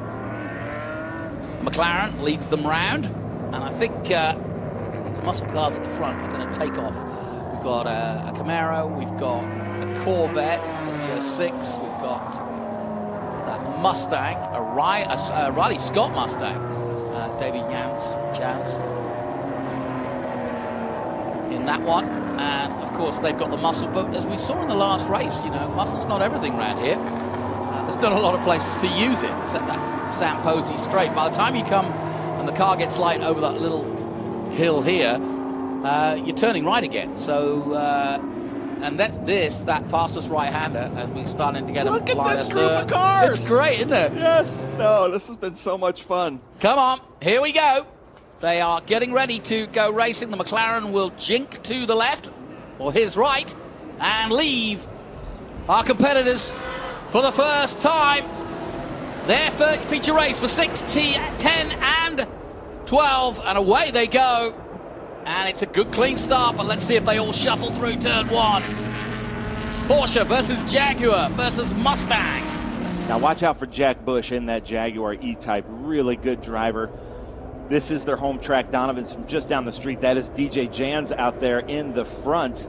And then I believe that's Glenn Every in that blue Chevy Camaro, followed by what looked like to me almost a street Corvette with a roll cage in it of Martin Hosick.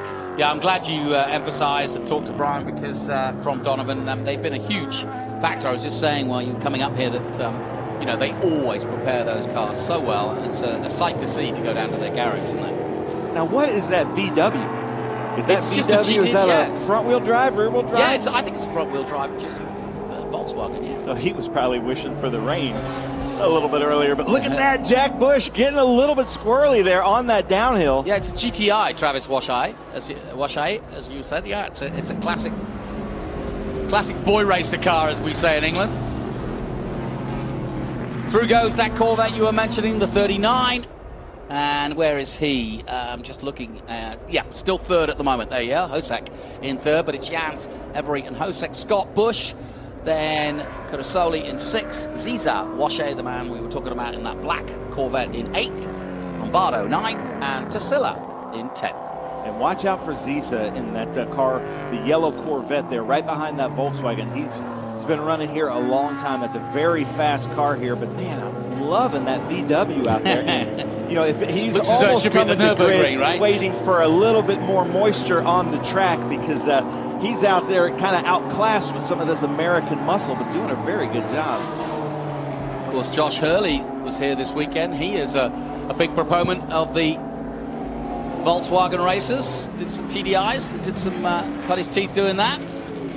We're seeing there that white Mustang with his 2 stripes, the more modern one. That's Renee Tercilla, who is currently leading our Group 12 championship. I just had to deliver him 3 new gold medals from Mid-Ohio because we didn't have them there, and he is doing really well with Griffin Motorsports in our Group 12 championship, and then Billy Griffin, who's won our GT championship in Trans Am the last couple of years, and then the 67 there of Chris Boutillier. He has told me that it is Boutillier. Okay. We always call him Boutier, but it's Boutillier. He likes the more American pronunciation. Well, hell yeah, it's Boutillier. The Ford Boss 302S, but look at this. He's 85 years old, driving that number 85. That is Jim Scott in the Porsche 911. Well, we're getting asked what year is that GTI, and answers on a postcard, but we could put a guess on it. I would say mid-80s. No, I'd say that's a modern 2000s. Yeah. 2000 is, I don't know, but I'm sure somebody in our comment section knows. We have limited information on our sheets here. I wish we did have that information, but there's the 03. Oh, you got to help me with this. Maurizio Sarasoli? Sarasoli, sì. And the Porsche 911, but look at that Jack Bush right up behind that Porsche. And, you know, even though the number 85 there has that big wing of Jim Scott, and that's truly a Group 12 car, these Jaguar E-Types and the Porsche 911s from that era, they have really good battles here at Lime Rock, kind of an equally yoked track. And then you can see these 2 Mustangs here of Renee Tercilla and Victor Corda in the other white 302. Yeah, I'm getting lots of laughs of my 80s comment, because I just remember the 80s for those GTIs. That's when they were popular when I was growing up. But yeah, it's a little bit more modern than that. They're saying it looks like a Mark 6. There you go. Nice. There's the Martini colors. I love having all these experts out here. And yeah, that you're talking about the Martini. That's Todd Pajonas. Yep. He was out yesterday, wasn't he? 911 with the 808 and Heartbreak. There it is. I love that livery of that Porsche, the 808. So we got little pockets of racing now as the field spreads out. No change at the front. In fact, Jans has taken it to, 6 seconds now. But this is such a mixed field. So we've got a front-wheel drive Volkswagen out there. Then you've got a rear-engine, rear-wheel drive, air-cooled Porsche. Then you've got some front-engine, rear-wheel drive, way too much American muscle. Then you've got that Jaguar there that's kind of somewhere in between. I think that's a 3.8-liter Jaguar. So it's just so pretty to see.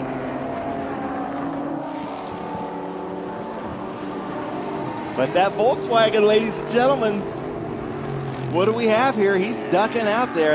He's having some fun. And then Ray Zisa right behind him. But look at that. The Volkswagen's coming out. Jack Bush looking to the inside. Now, this is Jack's home track. Like I said, he's very, very fast here. Trying his best to get around that Porsche, which he's doing right here around the left-hander, Jonathan. Sorry, we've got some people shouting in our ears right now. We will adjust that. But Jack Bush making the pass over there, and look for him to try to get up to the front. Field spreading out dramatically now. These we started with 26 at the beginning of the weekend. We're down to 15, but not a bad showing, to be honest, given that so many people have. That's Travis Wache in that Volkswagen GTI. Beautiful colors on that too. Now, that is very power 70s, early 80s colors. That's on there, why so I can understand that. Yeah. Hey, I'm making no excuses for my idiocy. Don't worry. And then that should be the number 63. No, the 62 Jag. Yeah. So that's John Ogle. I love that car. Beautiful E-Type Jaguar. Yeah, it's not often you see a Porsche versus a production Volkswagen going head to head, is it? Yeah.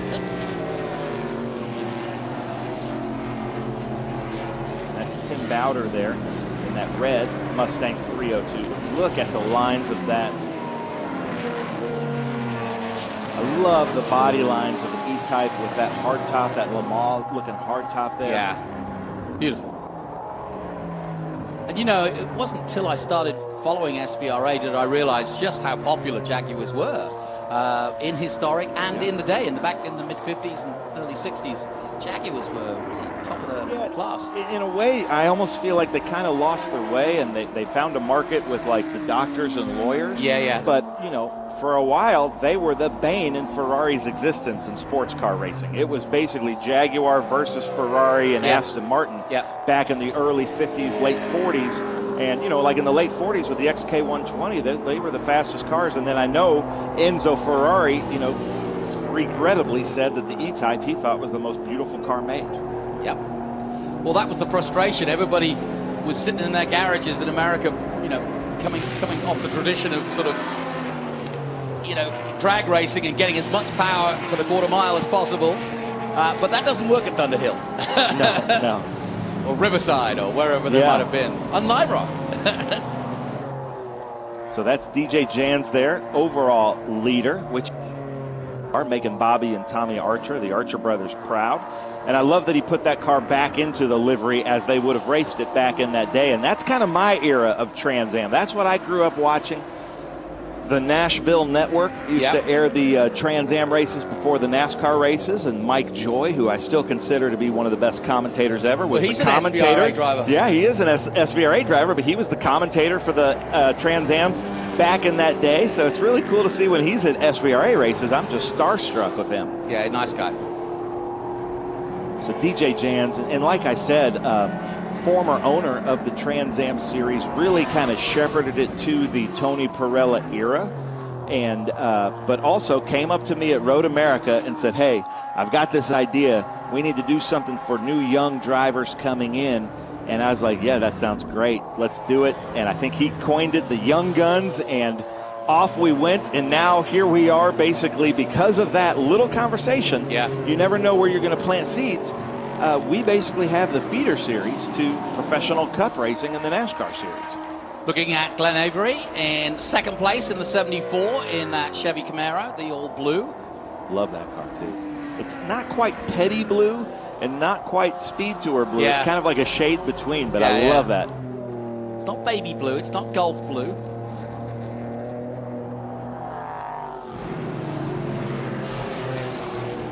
Well, as expected, the field has spread dramatically out. Some 50 seconds spreading across this entire field. You can see the heat haze now as we look down the Posey Straight. Starting to warm up nicely, although I've just got to report that it's still raining pretty heavily in parts of Connecticut right now. Yeah, we had tornadoes pass through my area in Chelsea. Our grid chief, she had tornadoes come right through her town.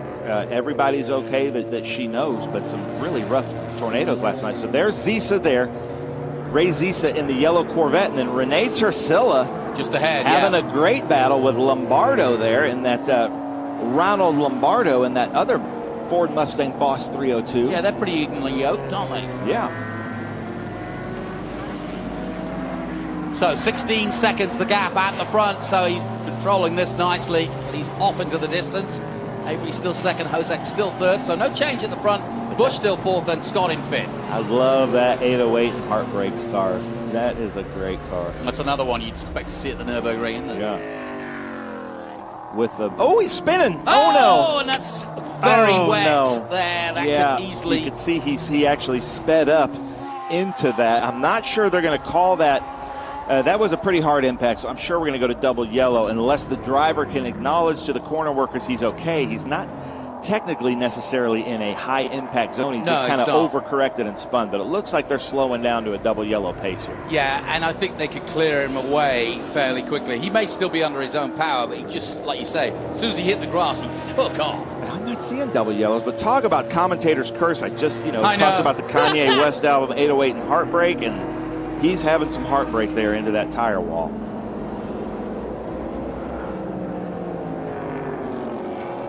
And then somebody saying that C4 of Ray Zisa is beating up on these newer stains, so they're loving that. Good. Yeah, we do. We've got a question here. We do have to update to modern safety features, and they're required to wear Hans devices, window nets, full roll cage, things like that, just to keep them safe. But other than that, the cars are generally supposed to race as they were run. But in the case of that, like Group 6 Porsche and the number 85 of Jim Scott, once he added that rear wing or did things that aren't period correct, then they move up to Group 12. Okay, good knowledge. And here is that Zero, that BMW of Tim Hannon, 325i. Yeah. Is that an E36, E46? Which era of BMW? I think that's a 36. So they have put the double yellow out. Just looking out of the window of the tower. That's understandable. Abel Fox is saying, who is getting the black flag? I'm not sure. I'm just checking that now myself. I read that, and somebody is. But I think the white flag is now coming out, so it's kind of going to be, white flag is out. So this is going to finish, I think, under caution. But we had a good run. Yeah. So Busch made it all the way up to 4th. Yeah, and Washai in that Corvette did a good job, up to 6th. So some good little battles and some good little movement. I like the system. They've got both the flags and then they've got the digital. Yeah, the Flagtronics boards. Flagtronic boards, yeah. And that, by the way, huge. Yeah, I mean, that's what some people need to realize. It is historic racing, but we use the Flagtronic system that we use, of course, at Trans Am. They've already cleared the Porsche. Yeah, I think he's got it going again. And somebody just came down here into the grass. Not sure what's going on. It looks like that black Corvette, or was that the Aston Martin that came down into the grass? Sure. The track has, I got to give it up for Greenwich. I forget the name of the dealership. Greenwich Motors, is it? I believe so, but they've provided the track with that beautiful McLaren, that beautiful Aston Martin. We got to talk about that 711 of Michael Jacobellis. We haven't seen that Porsche 911. Miller Motorsports. Oh, but the lights are going to come out. The lights are going to be out this time. Next time, he's saying, So we will go back to green. So the white flag was just meant for a slower car, I believe. I'm with you. Because they weren't waving the white flag. So there we go. We're going back to green, ladies and gentlemen. Well, that's nice because they've stacked them all up. And so the 16-second advantage that Jan's had, DJ, has gone. So, yeah, we're going to have one lap dash, I guess, or maybe a couple. But they're trying to get them all glued together as they come down the straight. So packing them all in and catching everybody up. They should, by the end of the Newman Straight, be all together. We can go racing again. This old Corvette there.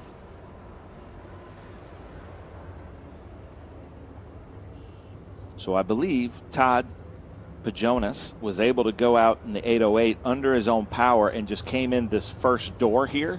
And we appreciate that because, you know, if not, we might have been under double yellow for a few more laps. You have to get a truck he's just out kind of opening it up for some more racing. So we do appreciate that. Sorry for your luck. That really stinks. What a beautiful car. But it didn't look like you hit that hard, Todd, so hopefully you'll be able to get out for the afternoon race. Yeah, exactly. But if not, you can bring your cup car because he's been running a cup car here with us this weekend in International GT. Not sure what happened to our friend Jen Kerpata, but I think she told me she something. did actually come up and introduce herself. So to be fair, she's a bit worried about the weather in the 93. She'd never run Lime Rock. Yeah. She's never run in the wet in Trans Am. So I kind of think she's got other things on her mind. I can understand that. Quite rightly. That. She is from this part of the world, so she wants to go well. She has taken on Trans Am. I was looking at her record this morning. She's done a lot of different kinds of racing. Yeah, and a very good driver. But, Jonathan, we're going back to green here, so take it away. So you'll see the McLaren jink to the left, his right, and we'll be racing again. And the green flag waves, and away we go. Now, who's going to make some positions up? Down the Posey Straight and into Mission Foods turn one, big bend. And once again, Jens crosses across the line and takes the lead from the 78. You know, that brought a smile on my face. I haven't heard you say, and the green flag's out and away we go. I've missed that. Oh. You know, that's just kind of your thing. It is my thing. And, it brings a smile to my face. We haven't been able to do this here in a while, so it's I've missed you. Yeah, I've been doing it a long time, that one. Even Crofty uses it, but I'm older than Crofty, so I'll claim it away. So now we've got cars. That blue Camaro is in second place, but he's got a lot of lap traffic to contend with. Jack Bush in that Jaguar, but not the open cockpit Jaguar, is in fourth place, and then Hosick in that black Corvette is in third place. But then they're contending with a lot of lap traffic. So that Camaro is in second, and then we should see Hosick in that black Corvette Z06. Ben, you'll appreciate this. Abel Fox says, this is a crazy, awesome, and completely random collection of cars. Yeah. And he's right. Yeah, we've got some 60s cars, early 60s cars, and then super modern. Penelope pit stop. Yeah, she could be out there right now. Take a pick. I think she'd be in one of those Jaguars, Penelope. So I'm hearing that we've got the car 6-1. Oh, of Jack Bush. I haven't seen it, but I've heard that it hit the wall. But it was the XKE that went It was right. just in, so not this one. Okay. The open cockpit one. Right. So it must have hit at the downhill. Yeah. Because there's Hosick, so he should be in this group right here, and he is not. Jans has already extended his lead to 5 seconds, and the rest of the field. Double yellows again. Oh, really? Yep. Yeah, I can see it now. They're all slowing it down. The marshals just waving down and saying, hey, slow it down. And, 4 minutes left in this one, so let's see if they get him cleared up. We'll either have a one-lap sprint or we'll finish under caution. It's pretty windy out there. The wind's starting to pick up again, and I've got a feeling that we may see some more rain before the day is out, because when you start to see the wind picking up, it usually tells you that something's coming.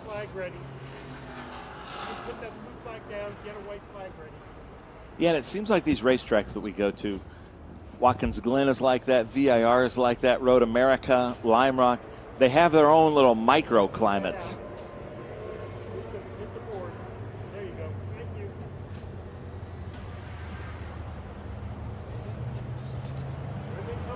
So back behind that McLaren, I don't know if we're going to get back to going. But ladies and gentlemen, let's just give some credit to this Lime Rock crowd here. You can see a lot of the campers left because yesterday the weather was looking like it was going to be terrible. Yeah, you wouldn't today. want to be in a tent out there right now, would you? But the fact that all of these people stuck around to watch Their home. Look at the water to the left Yeah. there. I mean, I know that is a regular river, but you could see how it's spread out. It's way bigger than normal. But So, a lot of people are here to see their friend and homeboy Chris Dyson, to see if he can win 4 races in a row in TA. When I arrived this morning and we were here early, the Dyson pit was packed. Yeah. So friends and family, I talked to Chris yesterday, and Dad, Rob, of course, who started the whole dynasty, runs the museum at Indianapolis, and he was worried about getting here because of the weather. Yeah. But I think he's going to try to show up and He's support here. the I boys. just spoke to him good. outside. Yeah. There you go. Because I was bragging on his B sedan car. His Datsun 510 was racing with us under the tutelage of Richard Stewart Milne at Laguna Seca. Richard got on the podium with us in that car, but it's back to the livery that Rob Dyson would have run it back in the day in B sedan. And Rob was, of course, very excited to hear that. Any drivers love to know that they're old cars because it's like an old love. Now, if you're looking at the shame, so I am, as we see the finish, that building, which we're actually in at the moment, has been renamed this weekend. If you weren't with us yesterday, the great Skip Barber was honoured with the name of the tower. So from here on in, it will be known as the Skip Barber Tower.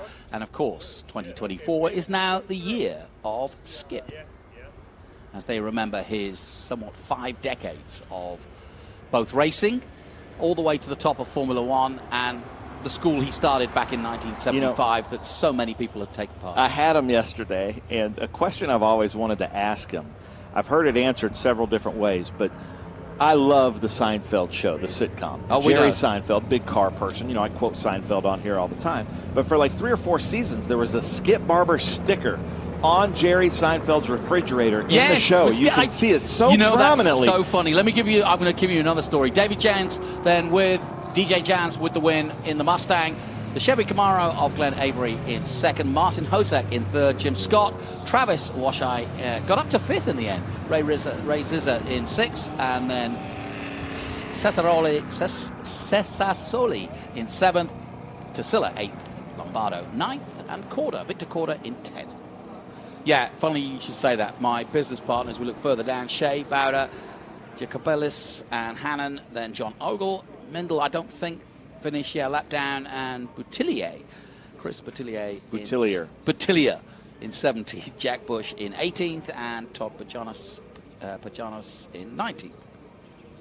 So, plenty to look at there, a real eclectic group of cars. That's the best way I can describe it, but a lot of fun as the sun shines here at Lime Rock. Let's take a look at the highlights then, and we got off to a cracking start, and DJ Jans was off into the distance very quickly in that beautifully prepared Mustang. We've got the Donaldson Jaguars out there. We even had the TDI, the Volkswagen out there, GTI, and that beautiful Martini 808. There's your leader. And he just scythed his way through in the Mustang. And, of course, there was a safety car, so that all came to naught. Good work by the 74 of Glenn Avery, holding on to second place. And some good battle between the Mustangs as well. BMW versus Jaguar. Quite different cars, as you can imagine. And that's how it finished. Jans, Avery, and Hosek, your top 3. Yeah, my business partner is a huge Seinfeld fan. Took the Skip Barber School, got the plaque on the wall, and he was the one that told me, watch Jerry Seinfeld, watch the fridge. It's got a Skip Barber sticker. It's awesome. I mean, you'd pay millions of dollars back in the day to have that kind of branding. And so he's cool. thought about it. Yeah. So leave us a comment. What was your favorite Seinfeld episode? I'm seeing man hands on there right now.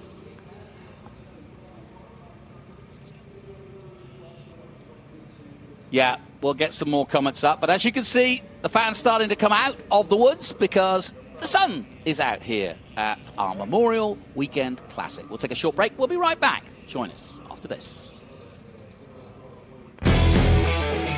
The Road America Speed Tour returns to Road America May 17th through the 19th, featuring the Sportscar Vintage Racing Association, TA2 Club, Formula Regional Americas, the F4 US Championship, Ligier JSF4, and Saturday you can take part in the Haggerty Cars and Caffeine Car Show with Parade Lab. You do not want to miss the Road America Speed Tour May 17th through the 19th. For tickets, simply go to speedtour.net. Hawk Performance packs 100 years of friction dynamics into every product. Backed by Carlisle Brake and Friction, the world's premier innovator of industrial brake and friction components, Hawk leverages R&D tools and motorsports experience to deliver uncompromising performance on the street. There's no reason to settle for less. Choose pads that are race-proven and street-legal. Find the Hawk Performance Brake dealer near you at hawkperformance.com.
You've got a business to run, big and heavy products to ship, and customers who need them now. When you've got the right driver and the right equipment, you can bet on a spectacular result. Bennett understands complex logistics and puts the best team, the most time, and the latest technology into every customer relationship. So you can sit back, relax, and enjoy the race. Let us handle the rest. Together, we can move anything.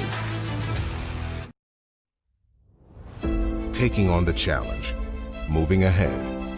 It's about going further, faster.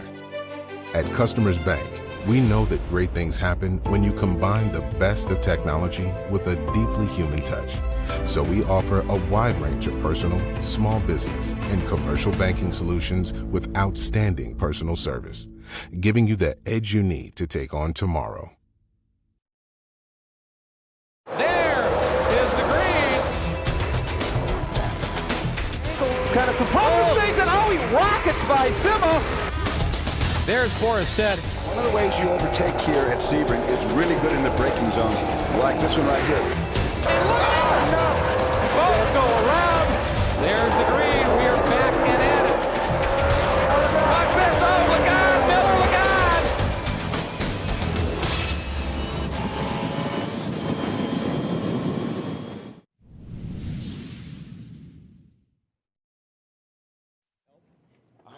Come on now. Hey everyone! Welcome to Lime Rock! It's Memorial Weekend, the classic that is always here at Lime Rock. As you can see, the crowd are revved up, we're revved up. It's Trans Am presented by Pirelli, round 4 of the championship, and I tell you what a championship we've got. It's been, we had 3 different winners, and we've got Dreesy on pole today. Yeah, and it's been a while since Dreesy's been on pole, but we have the best audience here for the Memorial Day Classic. Despite the weather changes that have happened, but it's been a few years since Dreesy's been on pole. Chris Dyson's won here 3 years in a row, the homeboy, just from down the road, Poughkeepsie, New York.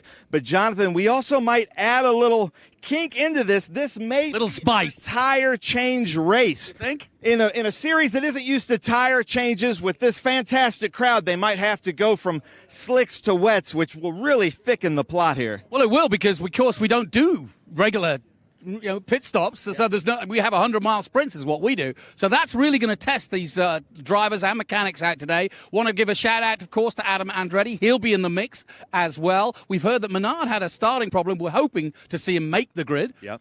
Yeah, and then Amy Ruman behind De Silva, because qualifying was in the rain. It's going to be a mixed group here at the start. Lots of drama, but again, the best fans in motorsports here at Lime Rock Park. Yep, it's a tradition that's continued.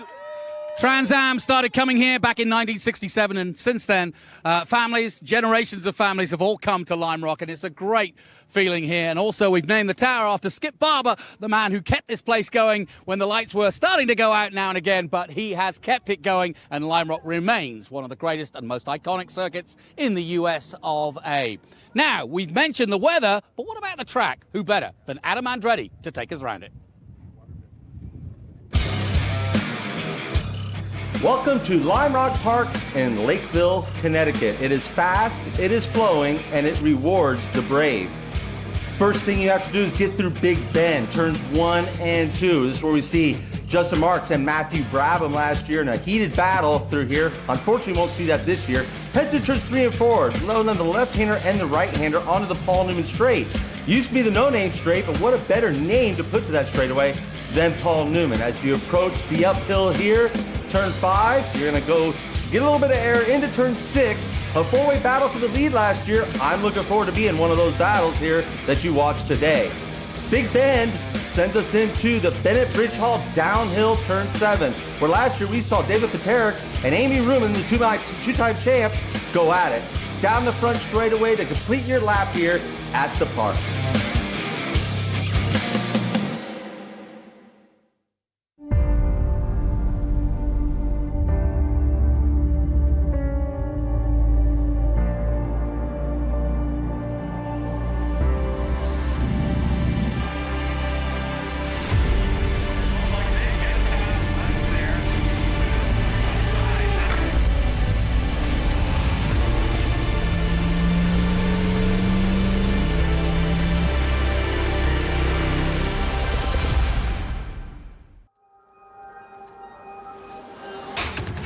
What is this? Look at this view from Losowski.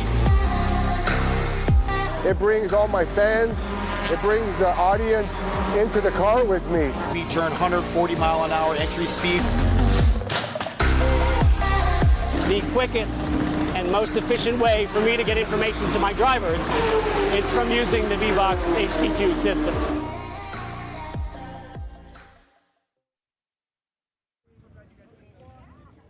Well, ladies and gentlemen, here we are, the fan walk here at Lime Rock Park for the Memorial Day Classic with TA, XGT, SGT, GT. This is going to be a crazy race. As Jonathan and I were talking about it, you can see the clouds are moving in. We qualified in a pretty heavy rain. Then it cleared up. But that did not diminish the spirits of this crowd. Look at this crowd here with threatening weather, but they're still here. The best crowd in motorsports here for the Memorial Day Classic. And then starting pole here for the first time in just a few seasons is Tommy Dreese. So Dreese, this has got to feel really good at a track where pole just is so important. Yeah, definitely track position's important. We had a great run in the rain. Dyson was, I think, 300ths. The whole field's close, and thanks to all the fans here, and thank you to all the people who sacrificed their lives that we can all do this and everything we do in America. Love you all. Nice. I love it. Tommy Dreese starting first. Now, Brandy and Kevin. Where's Brandy and Kevin? I just spoke to Brandy. Come on over here. We got to talk to you guys, too. But we're coming over here now to Chris Dyson and the Dyson crew. I don't see Chris, but we've got Rob Dyson here. Rob Dyson, a legend here at Lime Rock. I know you had to be at Indy yesterday, the curator of the Indy Museum, so glad you're here with us. Chris has won here 3 years in a row. So you, as a longtime race driver, what's going through his head and what are you telling him? Repeat. Repeat. This is going to be an interesting race because, you got great competitors. Tommy did a great job in qualifying under, rain around this place makes it a lot different. And so I think you're going to see some terrific racing. I think the other thing is that the fans are going to see a lot of really high speed. And around this place, the climate can change so quickly that you never know. You could get a sprinkle or you get a downpour that may just show up.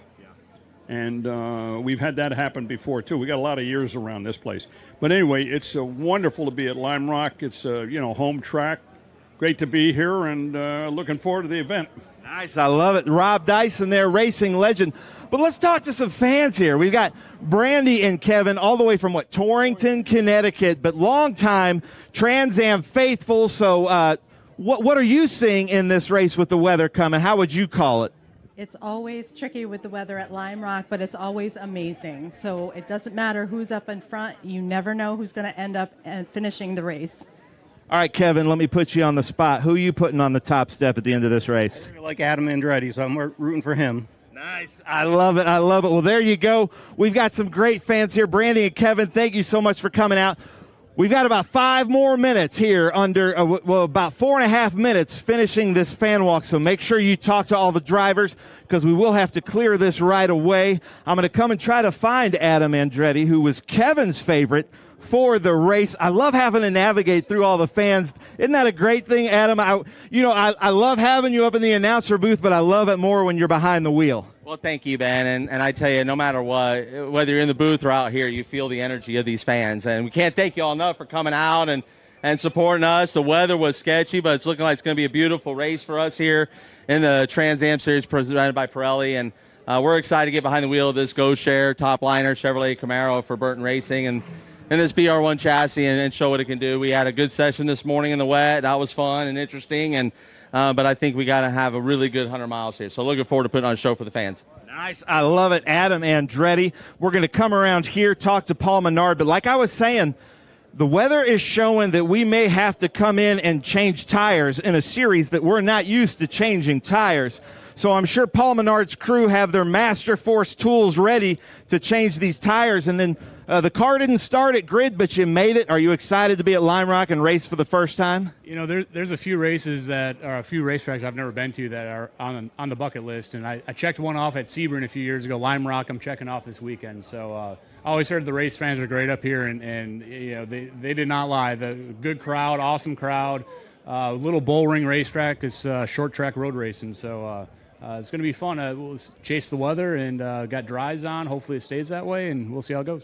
Now, somebody that's raced in the top series with NASCAR, and you've seen some great fans and huge crowds, but this crowd here at Lime Rock Park is pretty unmatched, isn't it? It's crazy. I mean, I came in on Friday afternoon, and you know, even on a Friday, it was packed. Obviously, Saturday was packed, and yeah, the race fans turn out. I've raced a bunch in New Hampshire and New York, Pocono, Pennsylvania. So, you know, the Northeastern fans are some of the best in the country, hands down, and they showed it today. Nice. I love it. Well, there we go. Paul Menard. Then here's kind of a throw a wrench in it. We've got Joey DeSilva here in this Supra, the GT car. I don't know what happened out there, but, man, you must have done really well in the wet having this Toyota Supra up here in the GT ahead of a TA car. That's got to feel really good.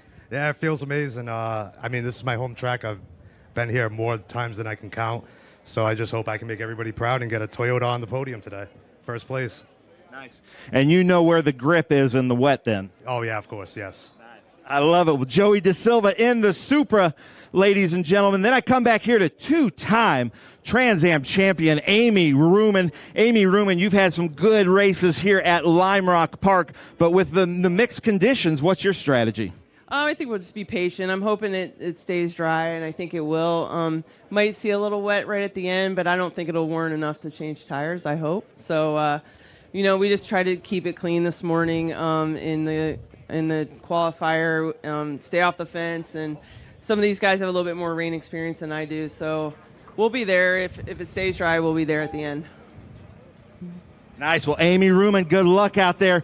Chris Coffey leading us in GT, then David Hampton coming all the way from Bend, Oregon. He's leading us in GT in the Western Championship, but you thought you'd try your hand here in the National Championship. I'm going to give these guys all I got today. This baby is going to go as hard as it can till the wheels come off, so we're coming for everybody. Nice. I love it.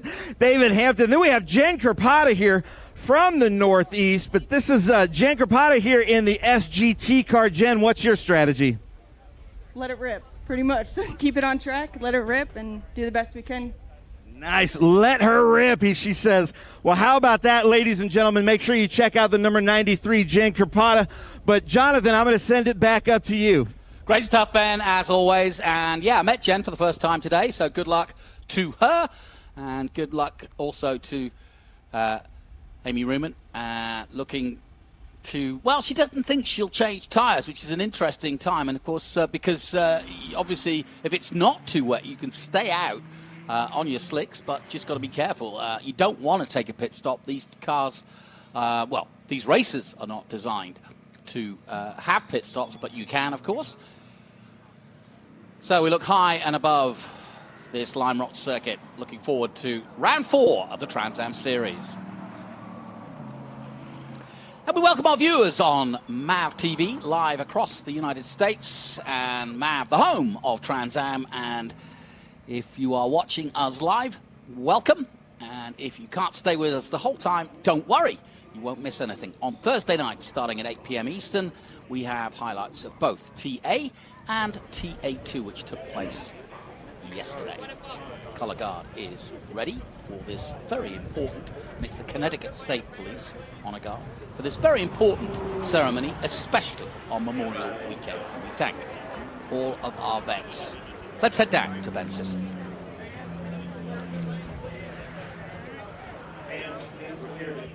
And ladies and gentlemen, it is my honor to introduce the Connecticut State Police Honor Guard here to present the colors for the Memorial Day Classic.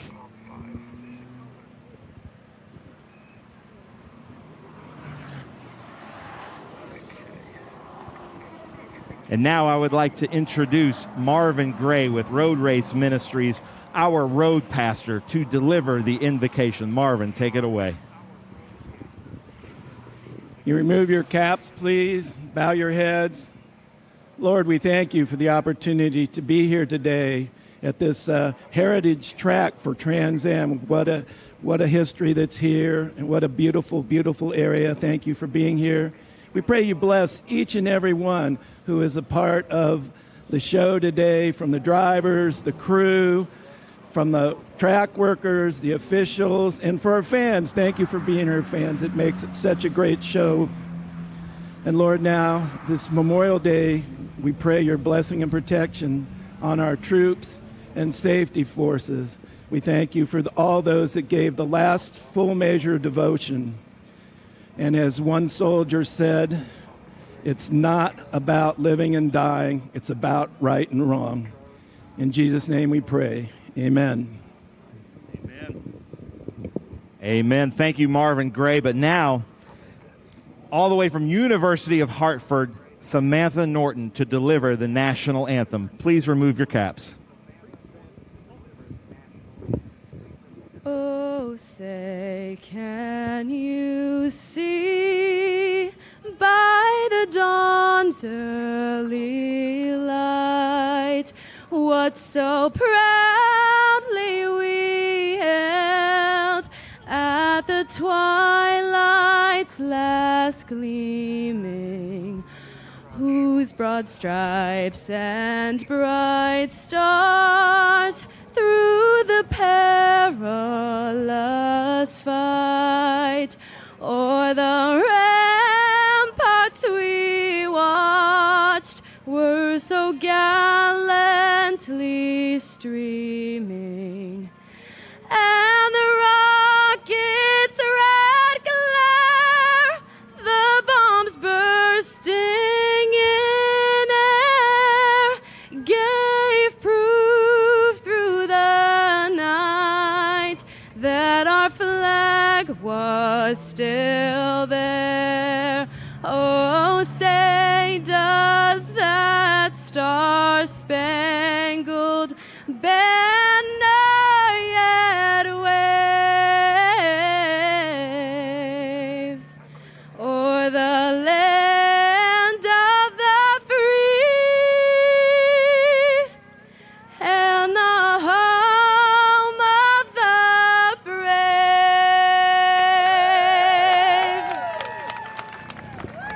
Wow, Samantha Norton, thank you so much. Absolutely beautiful. We need everybody to clear the grid as soon as possible. And Jonathan, I'm going to send it back up to you in the booth. Thank you, Ben. We're looking high above the Lime Rock Park Tower, which is now the Skip Barber Tower, named this weekend for the great Skip Barber, who has pretty much dedicated his life to motor racing, made it to the dizzy heights of Formula One, was a perennial member of the SCCA, did a bit of Trans Am, did 3 Trans Am races, in fact, best place of 5th. So, well-known figure here, but he is probably most famous for his school, the Skip Barber School, which started in 1975 and continues to this day. He no longer runs it, but his name is emblazoned on every driver that takes the chance to get a license or a certificate from the Skip Barber School. And so, congratulations. And by the way, Skip Barber, as we call it, the 24, the year of Skip, has just been inducted into the Motorsport Hall of Fame, and he was announced in Los Angeles a few weeks ago. Got a chance to talk to him about some of his great memories, and he continues to love his motorsport and was here yesterday, and I'm sure is here today somewhere, but not as part of the official proceedings. Well, the wind is picking up, and I hate to say that usually does indicate that there's weather on the way. We've been told or estimated that it shouldn't come until about 3 o'clock, possibly. So we could get this in before that actually happens. So that would be good news. Either way, we want to run the full 100 miles. And if you've not been watching Trans Am this year, it's been a really interesting season, because coming into the season, we started at Sebring. And right from the get-go, Paul Menard was looking very strong indeed in the Menard's Ford Mustang. He took victory there, and funnily enough, Dyson came together with, of all people, Ernie Francis Jr., who was making an appearance right on the first lap. So it was not the great way for Dyson to defend his title, because he did not get around at Sebring. And in fact, it was Menard, Wally Dollenbach in second place, and Amy Ruman on the podium. Tommy Dreese in fourth. Then we went on to Michelin Road Atlanta in March, and it was Adam Andretti in the all-new Burton car, and a big day for the team and a big day for Adam. It was his birthday that day, but he took it home in style. He had a mechanical issue towards the end of the race, so he was holding off Chris Dyson as they vied for the win. Dyson did take second place, and Keith Grant rounded out the podium. Then we moved on to NOLA in April for round 3, and in round 3, Chris Dyson finally got on the board as a winner. Perfect timing, because, of course, this is his home race, so he's in winning ways at the moment. Paul Menard was second, and Tommy Dreese was on the podium, his first podium of the year. Also, Kaylee Bryson got her first Trans Am win that weekend, so she'll be out there again, but bags of confidence now. And just a reminder, it is Tommy Dreese on the pole. The qualifying took place in the wet, and so not an easy time for anybody. 57.8 by Tommy Dreese, but as you can say, 57.9 for Chris Dyson. So absolutely nothing. Remember, 4 different categories of racing in this one. We have the TA, that's the top guys, the fastest guys in there, 850 brake horsepower, tubular frame, silhouette cars. And then we go down to production, and in XGT, we have Danny Lowry and Ricky Sanders taking each on in their AM GT3s. We saw Jen Krapata just a moment ago. She is also going to be racing in SGT up against the championship leader, Richard Forsyth, and she's out-qualified him. And then in GT, a great job done by the local man, Joey De Silva, in pole. Let's head down once again to Ben Sissel.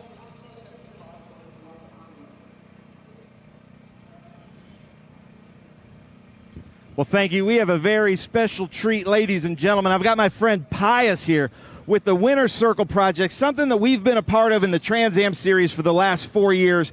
They did it here for the first time just Friday. They ended their school year here.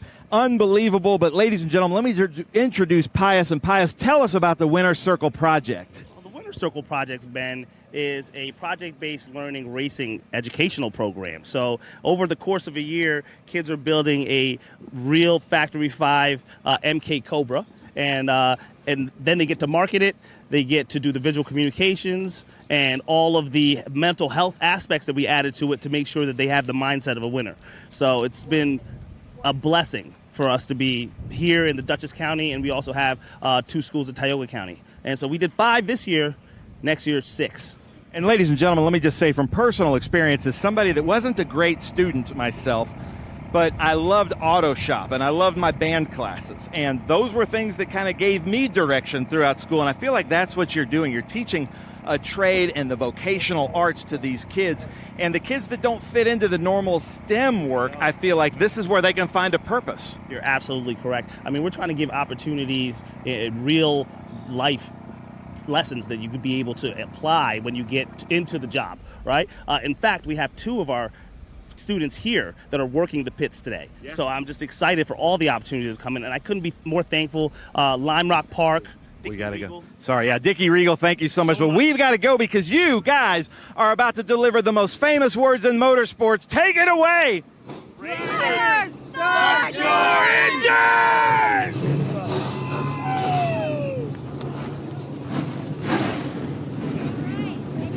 Sorry about that. That's okay. I'm getting a countdown in my head.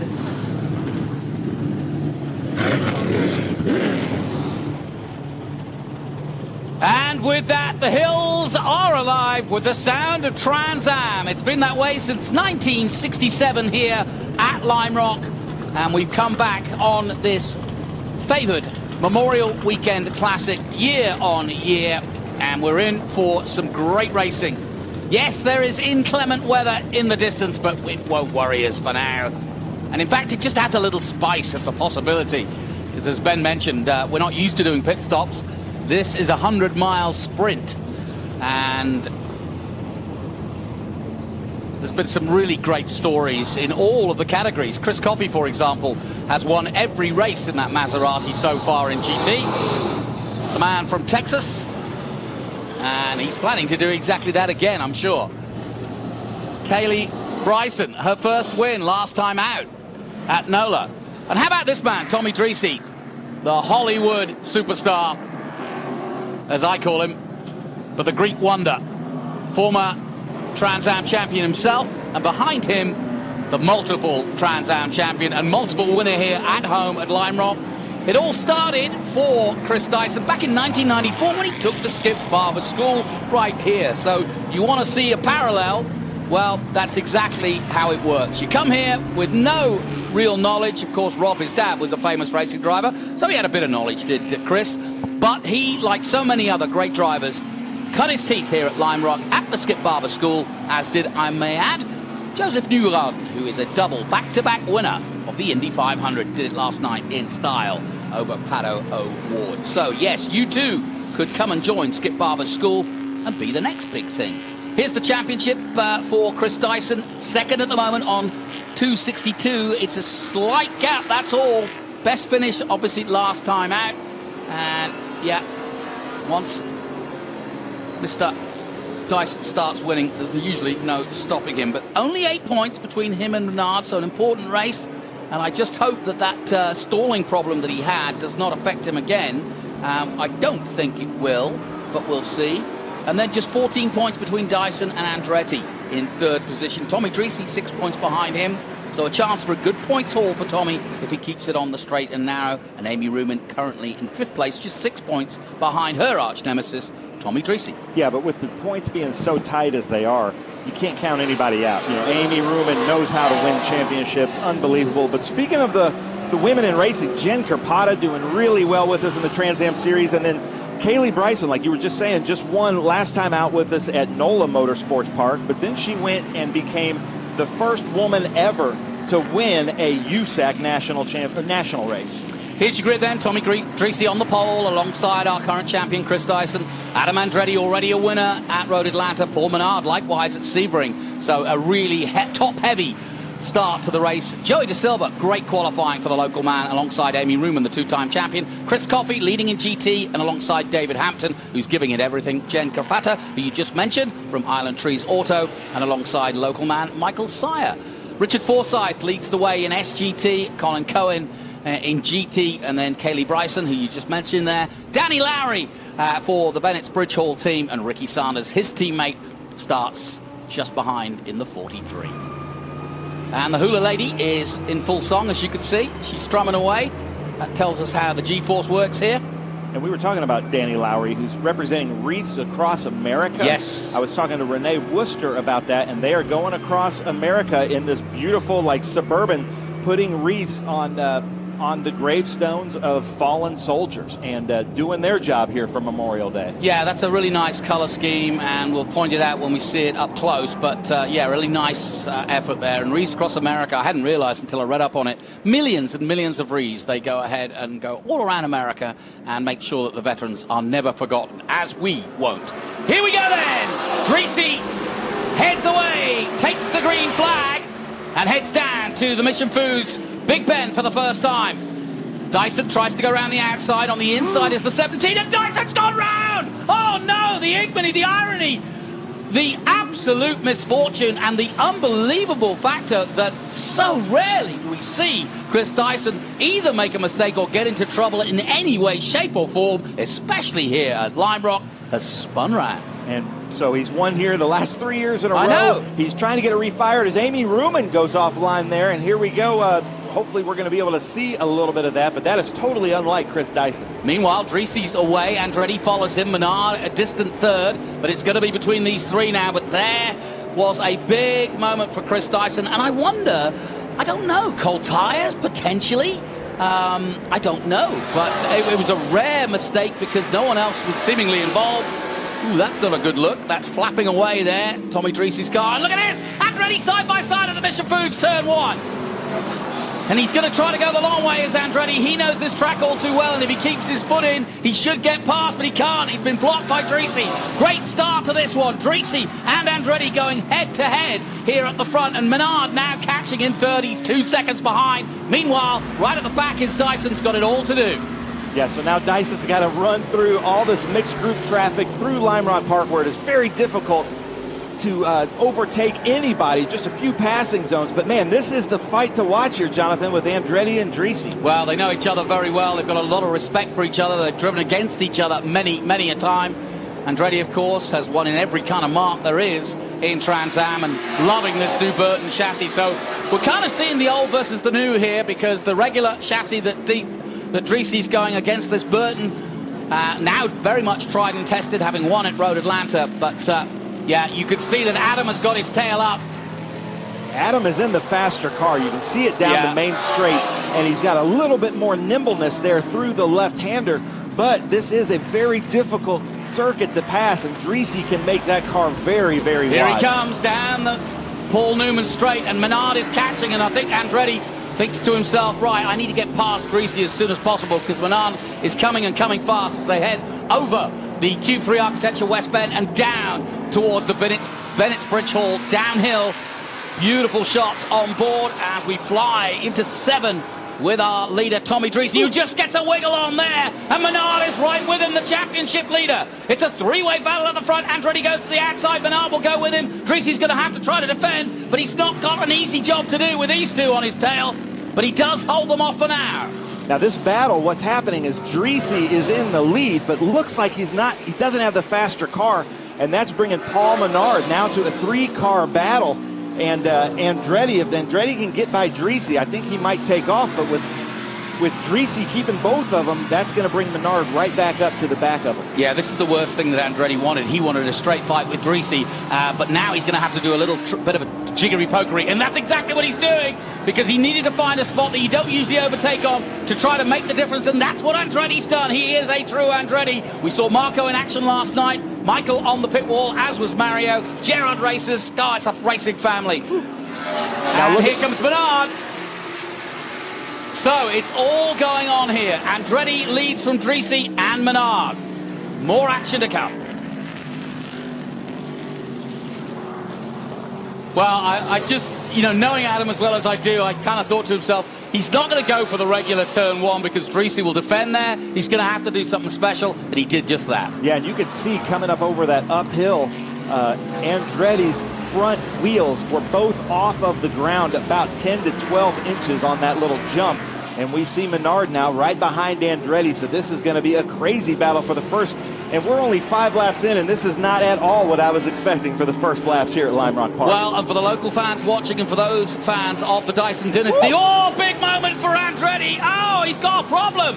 Andretti's got a puncture, maybe. Yeah, he can come into pit lane. I don't think he's down. I don't see any tire down. It looks like he went off, and maybe he had some dirt on the tire and lost a little bit of traction. So already 3 different leaders in this race. Amazing. So down to second place. Menard's now just checked out. He's got traffic in front of him. Meanwhile, Dyson is already back up to 5th place. And we've got a long way to go, yet we've still got over 60 laps. Unbelievable here, ladies and gentlemen, if we see them coming through. So here's another look at, they come down. Yeah, he just touched the grass there. He was very lucky boy then. So was Lake, my mate. That'll have woken him up. Wow, big moment for Andretti. Yeah, and I think what happened is he was maybe looking at his mirror coming over the crest of the hill where the car gets really light, and just went over just a little bit too much. And then when he recovered, he had dirt on the tires, and that brought him over again. So now it looks like he's still a faster car. And what's going on with there. Yeah, she's smoking. Is that bodywork against the tire? I would presume so. Here comes Dyson though on another former champion. Yeah, she's got smoke coming out of the tires just under braking, so I think that's just rubbing on the bodywork where it's been damaged there. Well, you've missed a bit of drama while away on MAV TV, because we've got a change at the front. We've got Dyson scything his way through. He's up to, 4th place already. Just got ahead of Amy Ruman, who's struggling with a car that's got a rubbing front left from a little bit of a touch at the start. Meanwhile, Menard now leads the race from Andretti and Dreese. 3 different winners, 3 different leaders already. You can see, if we can get a great shot here, the front left of Amy Ruman, right at the 23, that is coming in where the clamp is. That is coming in and hitting her Pirelli P0s, making them smoke. If she does many, many more laps like this, that's going to wear the tires down to the core. She cannot continue racing like that. They're going to have to come in. but they're probably trying to delay it to see if she can come in and fix that under the wets. So let's have another look at from down the hill, and here's Andretti, and again, that moment on the grass. I reckon you're right. He was looking in his mirrors to see where Menard was, and he was a lucky boy to escape that. But it looked like he damaged the car, but it wasn't. It was just dirt.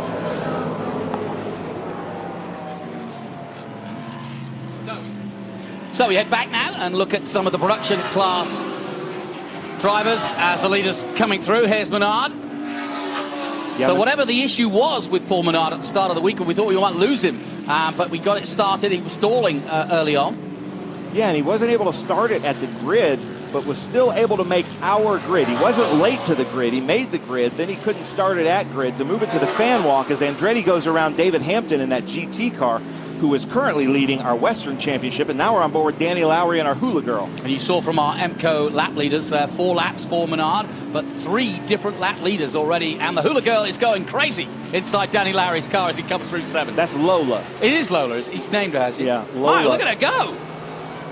Yeah, she's doing the punk rock today. I know. That's some heavy metal, Hula Girl.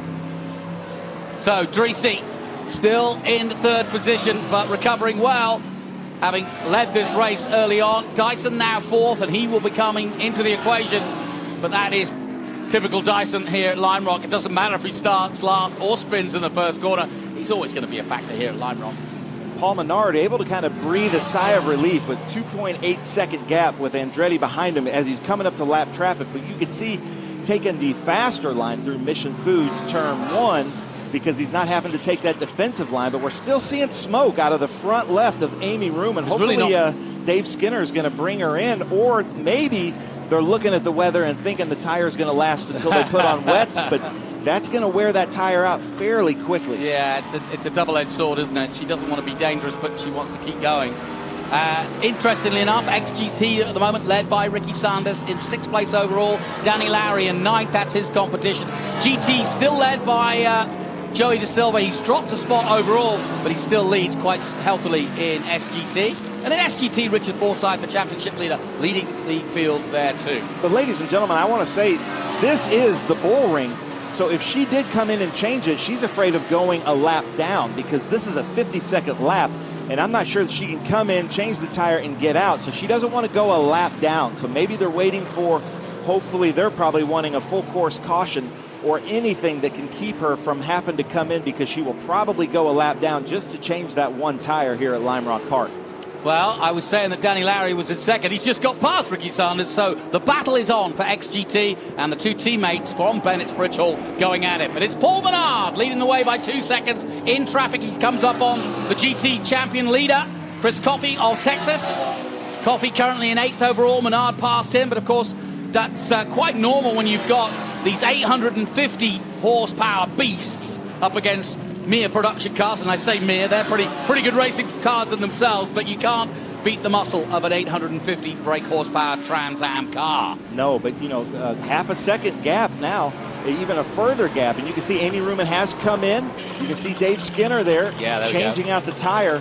And you can see all the body damage. Now, was that the body damage? Did she hit the back of Chris Dyson? Is that what that's from? That could be. I don't know. It looked, I mean, well, we'll have to take a closer look at it. But, yeah, Dyson was, like I said, a very rare problem for Chris Dyson. Well, Amish got a great shot of it there at turn 1. Look at that. Oh, she did a great job to keep that going. Yeah. Look at that tire. What a mess. And just barely came in on time, because you can see that was truly cutting the tire away. It looks like a chainsaw's been around it.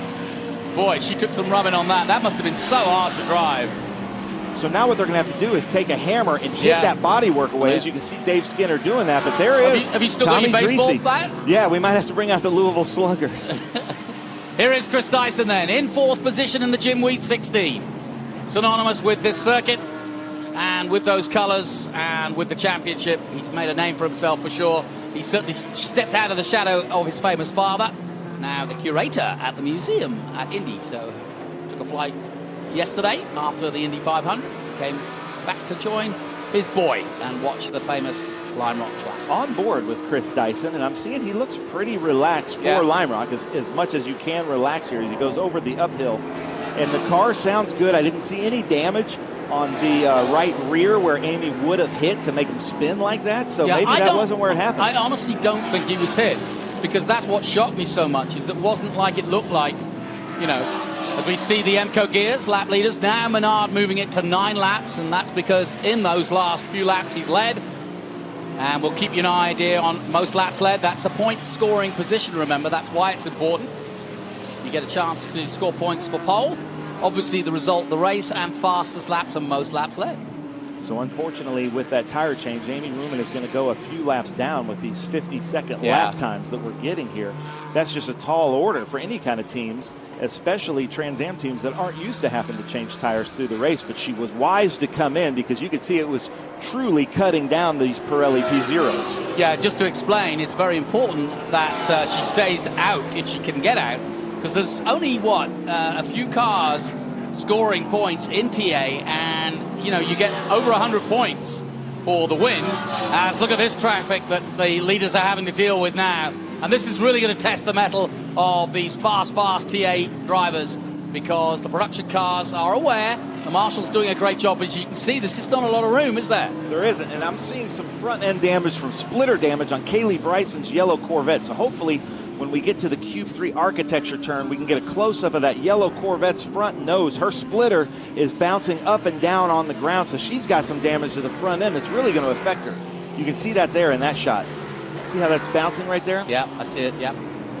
Yeah, that's not going to be comfortable, is it? No, and that's going to cause a vibration that unless her crew can tell her that's the front splitter, keep going, she might think that's her front suspension or front tires, and that's really going to disrupt her concentration. As we watch Dyson, Andretti's just done his fastest lap of the race, a 51.3. Back on board with Chris Dyson down the San Posey straight.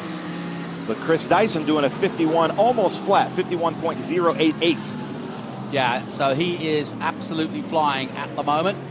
51, as you say, 08, very impressive. Given that the leader's on 51.02, so he's on the same pace as Menard at the front. So Menard, first time here, really showing us some speed in this Master Force Tools 3 GT car of Paul Gentilozzi. Yeah, it's a good story, Paul Menard. He obviously raced at the top of NASCAR for, over a decade. And, of course, the famous Menard name is associated with motorsport and has been for many a year. And so, he's kind of dipped in and dipped out since that time in NASCAR and has never been a regular in Trans Am, but always enjoys it when he comes here. And then this year he said, I'm doing it all. I'm coming in. And Dyson went, oh, dear. Yeah, exactly. And it's so cool to see that level of competition coming through with Chris Dyson going under that San Posey Bridge here at Lime Rock Park. But this is also going to be a great GT car battle. As you see the IMCO lap leaders, Paul Menard, just keep clicking them away. Yeah, absolutely. Well, as this race goes on, Dyson's going to come into the picture when it comes to being competitive. And at the front, just 17 of the 68 gone. We're keeping an eye on the weather. It's still set fair for now, but the wind is blowing. That's Danny Lowry up in front of him. Danny Lowry's in an XGT car. He and Ricky Sanders opted to stay out for qualifying just because of all the rain. Yeah. And they're having to move their way through the back. So the next one that Danny Lowry comes up to is Joey Da Silva. This is his local track in that Supra, but Joey's in a GT car and Danny's in an XGT car, so should be able to capture him pretty soon. So it's all going on here. Menard, Andretti, Treacy, Dyson still coming fast in fourth. Yeah, it's going to be, well, a matter of laps, isn't it, before Dyson's on the case. Yeah, so that's Joey Da Silva there in that beautiful Supra. It's cool to have a Supra out here with him. I know, good-looking car, isn't it? But that's Lowry right behind him, and I misspoke, ladies and gentlemen. Ricky Sanders. Yeah, he's got by ahead of them. Yeah. Yeah, so Ricky Sanders was behind Lowry, then he got in front of him, and he's still in front of him. Fifth overall, Lowry in seventh. That's the battle for XGT, and there is the man of the moment.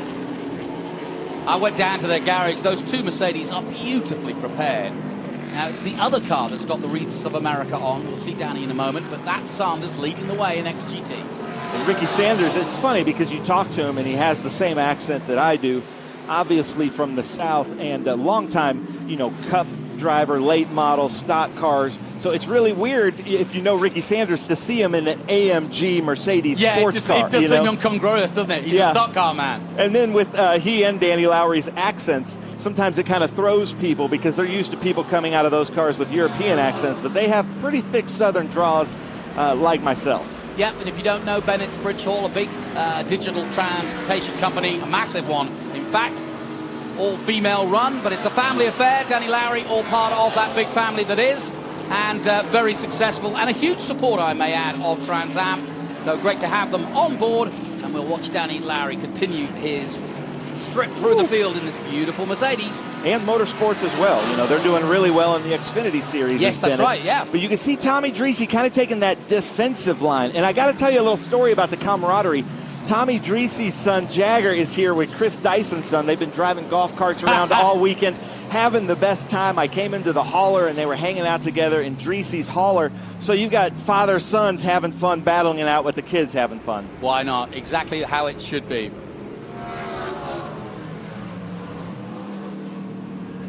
So down the Paul Newman straight they go, and Dyson now all over the back of Dreese. And in the last lap or so, you can see that Dreese's made up the difference.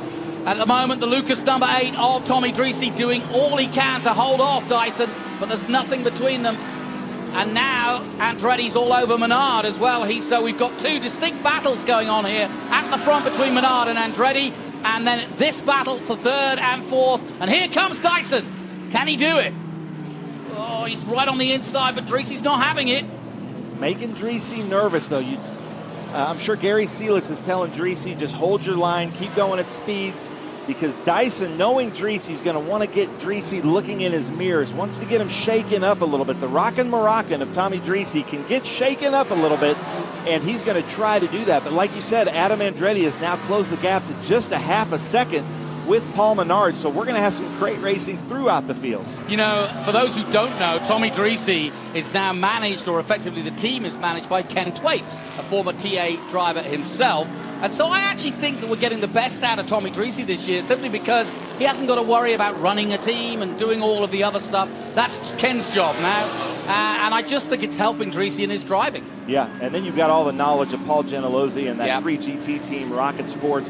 And a lot of those crew members have been with Rocket Sports and Paul Gentilozzi for 40 years. A lot of the crew people in Chris Dyson's team have been with Chris Dyson and Dyson Racing for 40 years. So it just is a family affair here. Talking of a family affair, it's about to get very, very friendly between these two, Menard and Andretti, because Andretti is using the traffic well in the top line of number 17. There's the gap you see as they come down the hill once again. The Bennett's Bridge Hall downhill into 7, and now trying to use the traffic. They go past Chris Coffey down the San Posi straight. Menard leading the way. The gap less than a second now as Andretti closes it further. Here he comes, and coming fast. Yeah, and this can be kind of a pick and roll moves when you come up to the lap traffic like we do in this mixed class racing. So you might see sometimes the gaps might drop to 2 or 3 seconds, and you wonder why, and that could be because of the lap traffic. But right now it looks like Adam Andretti has a clear field ahead of him just to get Paul Menard and try to get right up into the back of Paul Menard in that beautiful top-liner Chevy Camaro. You know, and it's a joy to see our top four with so much experience in this kind of racing. Adam has been around here for a long, long time. Started off in single-seaters, did Formula 3 back in the day, and so has got plenty of hours behind him. He's also one of the few drivers to win in every mark of Trans Am. And then you've got Paul Menard, a massive career in stock car racing. Only turned to Trans Am the last few years. But we're thinking that Dyson's finally going to make his move, and I think he's done it, because Dyson was all over the back of Dreese. And let's take a look at what happened. Here it goes, Ben. Up the inside, well, textbook overtake. That's how you do it. Well done. So Dyson goes through from the back, I may add. Didn't surprise me, though, because I knew that if the car was okay and he wasn't tapped, which I don't think he was, and Dyson back up to third and now very much in the hunt for this race. 24 laps gone. Plenty of time for Dyson. That's almost ominous for these two out front. You know, what I see there is I think I see Ken Thwaites, maybe who's out spotting for Dreese, saying, Dyson's just faster. Get behind Dyson and learn how he's pulling these fast laps. You know, nobody has more laps here in this race than Chris Dyson. So if you want to follow Chris Dyson around and really learn how to be fast around here, and that may be what Ken Thwaites or Gary Seelix is telling them to do, because we're so early on in this race, anything can happen.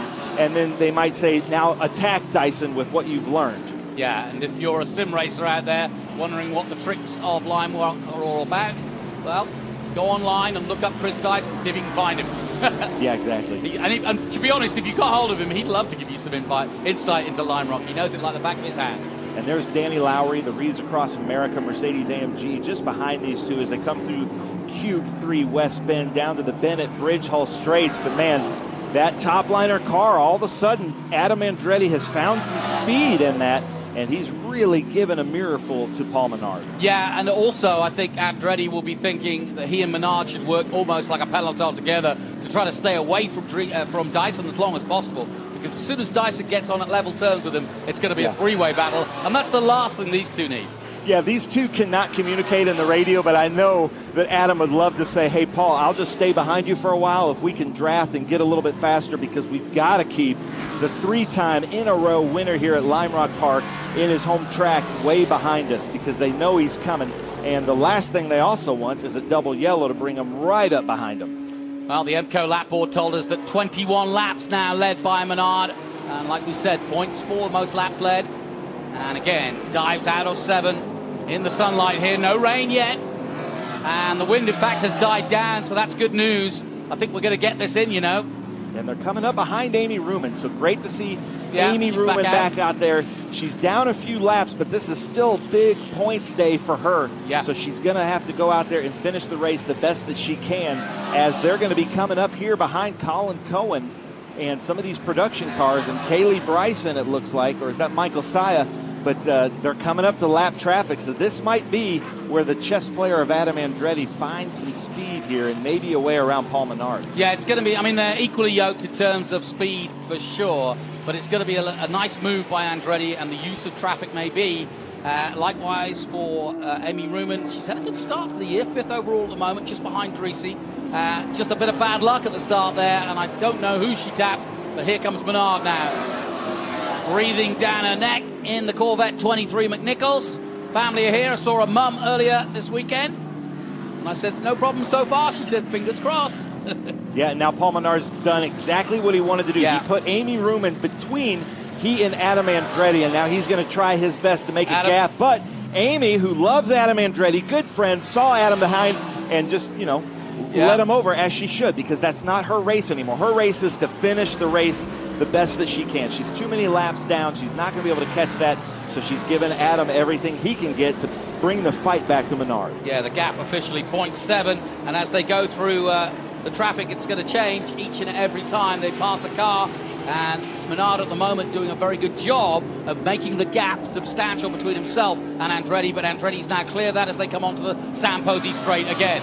Another lap completed, 29 gone. So David Hampton right there behind Jen Kirkpada.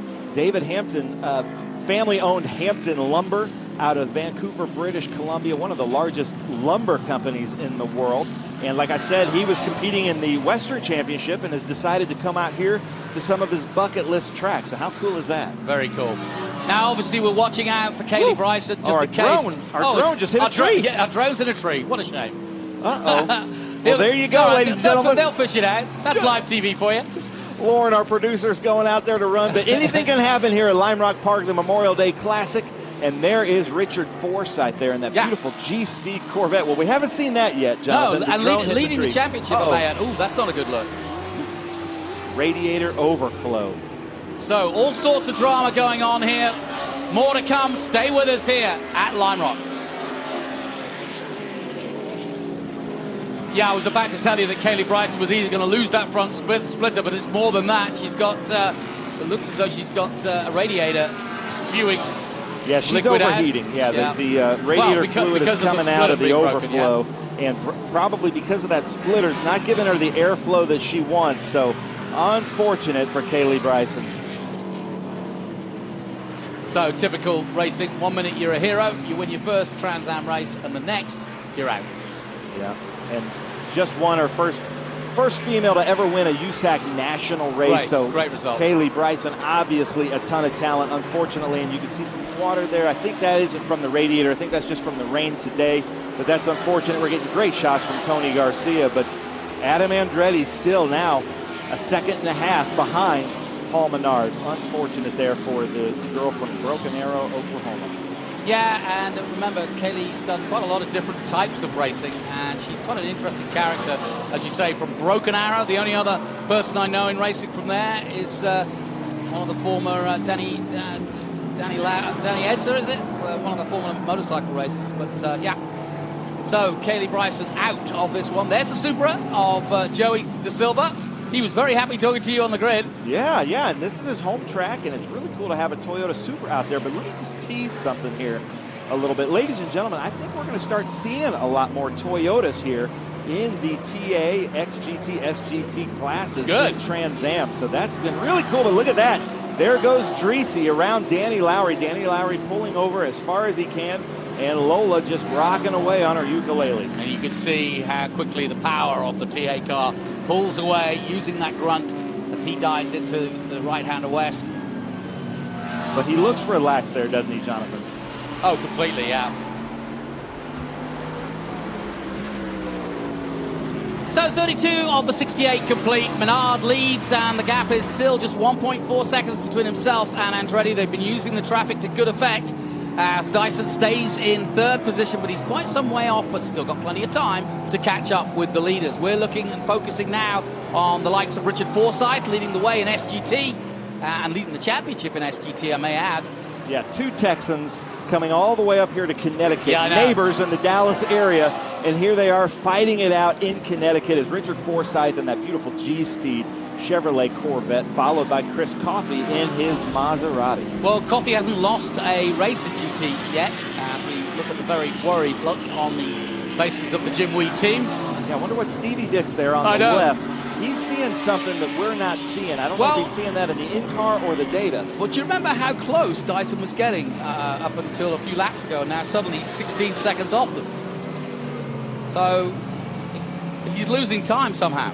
Yeah, I'm not sure if that's behind some traffic. I don't think so. Not the way Stevie Dix was looking. It looked like he's got a problem. Something's wrong, yeah. And then who is this right ahead of Danny Lowry? Is that Jen Carpata? Got a little bit loose there through the Mission Foods Big Bend. So watch out for Jen Carpata. The rear end of her TA2 car looking a little bit squirrely there as Andretti getting up behind Menard through the lap traffic. Yeah, I got a feeling he also went wide there. You saw the dust fly up, but it's now Emco Gears 29 laps led by Paul Menard, Dreesy 3 and Andretti 1. That could change. On board with Chris Dyson, what do you think? He looks okay? Not sure. He doesn't look like he has the posture of a relaxed driver right now. Looks a little bit tense. Yeah. But he is right behind Michael Saya as the cameras are cutting out. But there is Ricky Sanders there in that bridge hole. Beautiful Mercedes. I bet you didn't know this. Michael Saya, a former superbike racer. Yeah. Interesting. Yeah, that is very interesting. And, you know, superbike racers, motocross racers always have very, very good balance. They can find that edge and just live on that edge, and that makes for a really good sports car driver. Well, this race has had everything so far as we take a look again at the 43 of Ricky Sanders, currently 5th overall, but the man in 4th place is about to overtake him, but that's for TA, different category. Dreesy had a massive crash here a couple of years ago on the right-hand side of that bridge and really totaled the car, but he was okay, thankfully.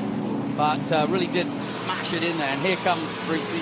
And down the Posey Straight, used that 850 brake horsepower in the Franklin Road. Ken Twait's prepared car. And I'm sure Dreesy's hearing that from his crew that Dyson might be having some problems and to get up right behind Dyson. But look at this gap now. Paul Menard having about a 2.5 to 3 second gap over Adam Andretti. Yeah, and I want to say that is just traffic management by Menard. He was doing a really good job of just poking up the inside of the other categories and leaving Andretti to kind of fight with him a bit. It lost Adam some time because their time lap-wise are almost identical. So Adam's got to kind of bide his time now and wait for some more traffic, which there is ahead. So this could get very interesting. 36 of the 68 gone. Now, it's funny, we're talking about Paul Menard and Paul Gentilozzi and Tony Gentilozzi with 3GT. They are so calm on the radio. I've had the honor of kind of listening in on the radio, and it sounds like this Tony might be like, here's the gap to Adam Andretti. It sounds like they're about to fall asleep. We're doing like an NPR radio show where sometimes Adam Andretti or Tommy Dreesy, they're screaming into the radio to ask for information, but Paul Menard's, his reactions back are just like, I'm coming up to turn 1. Everything's going good. All my temperatures are good. Car feels great. That's about as excited as they get. So it seems like they've found a good teamwork and good teams together, because with Dreesy's personality and Tony Gentilozzi's personality, they might have clashed a little bit on the radio. Oh, spinner! David Hampton. And that's David Hampton of AR Motorsports in that Porsche Cayenne. Came in, and sadly turning it round, but you heard at the top they told you they were going to give it their all, and they certainly have. That Cayman GT4 RS spun round there. Yeah, but he's still doing well in the GT class. And the GT class, it goes De Silva and then Coffey and then Saya. He's got to make up one more place to get up on the podium here in GT. Well, Chris Dyson's still circulating. He's dropped to second now. He's still 15 seconds adrift of the leaders. So time-wise, he's got time, but he's not made the bigger inroads that I would have expected.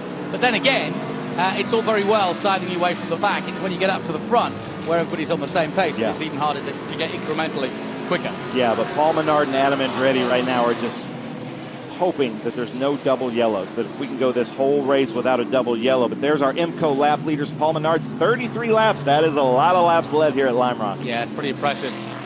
And Paul Menard, pretty much the surprise, coming in and saying, right, I'm doing a full season. That just shows you he doesn't need to be racing. He's got a family, and yeah, he's a busy man. I'm pretty much semi-retired, but he'd come out to go back on board. I don't like that flapping hood of Tommy Creases, but it seems to be okay. It's distracting me. I don't know if it's distracting him, but talking to Paul Menard, being from the Midwest, you know, Menard's was our store. That was where you go and get everything.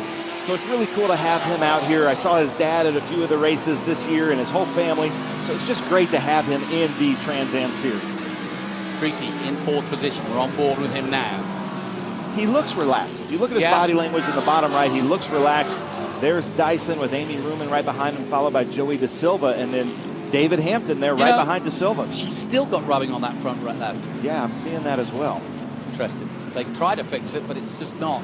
And you saw how she literally skimmed that tyre from before. How about Joey De Silva? Shout out to Joey. Doing a great job. He's currently in 7th overall, the local man. And as you say, flying the flag for Toyota. Yeah, very impressed with that in the GT category, doing really well. Now, how long and how fast can Dyson go? The gap now 13 seconds to the leaders. And Paul Menard just seems to keep getting quicker and quicker as the fuel runs out. And there is our Wreaths Across America car. What a great foundation that was. Talking to Renee Worcester with Wreaths Across America, doing great things. And here at the Memorial Day Classic, but what a great organization. Yeah, I took a close look at the car. It's a beautifully done job. They've got an American flag on the top, and then the flag is actually made, the stripes of the flag are semis, as you would call them. But it looks so cool. It's the American flag. From a distance, you can tell it's an American flag, but when you get up close, it's made up of semis. Oh, I haven't noticed that. You call them lorries or you call them semis? Well, you call them semis, we call them semis. Okay. Because we just... and there it is. It's an accent thing. We're getting some great shots there from our camera operators. So they've got... So there's the flag I'm talking about on the top. I see it, yeah. And then, of course, you've got the wreaths of over America on the side and on the top. Something like 3 to 6 million wreaths each and every year on veterans' graves. So a wonderful day to celebrate that. And we thank all of our veterans for their service. And these are beautiful, like handcrafted wreaths, ladies and gentlemen. This isn't some mass-produced thing. This is unbelievable. A lot of love and care goes into that. So we really applaud that. Wreaths Across America, the whole foundation. And then Danny Lowry flying the colors for Wreaths Across America. But back on board with Dyson. What are you seeing, Jonathan? Well, I'm seeing that Dyson's carving his way through. He's down to 11 seconds now, the gap. 41 gives him plenty of...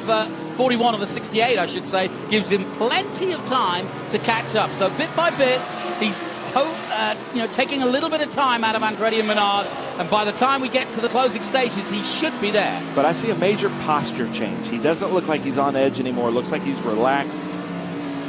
Well, the team looked like they were on edge, didn't they? They did, but even when we showed in-car earlier, he looked like he was kind of more up front and a little bit more driving with the red mist, and now he looks back to being that relaxed Chris Dyson. I'm driving at home, driving to church. Yep, and talking of driving well, Menard is doing a really good job here. He's already winner at Sebring.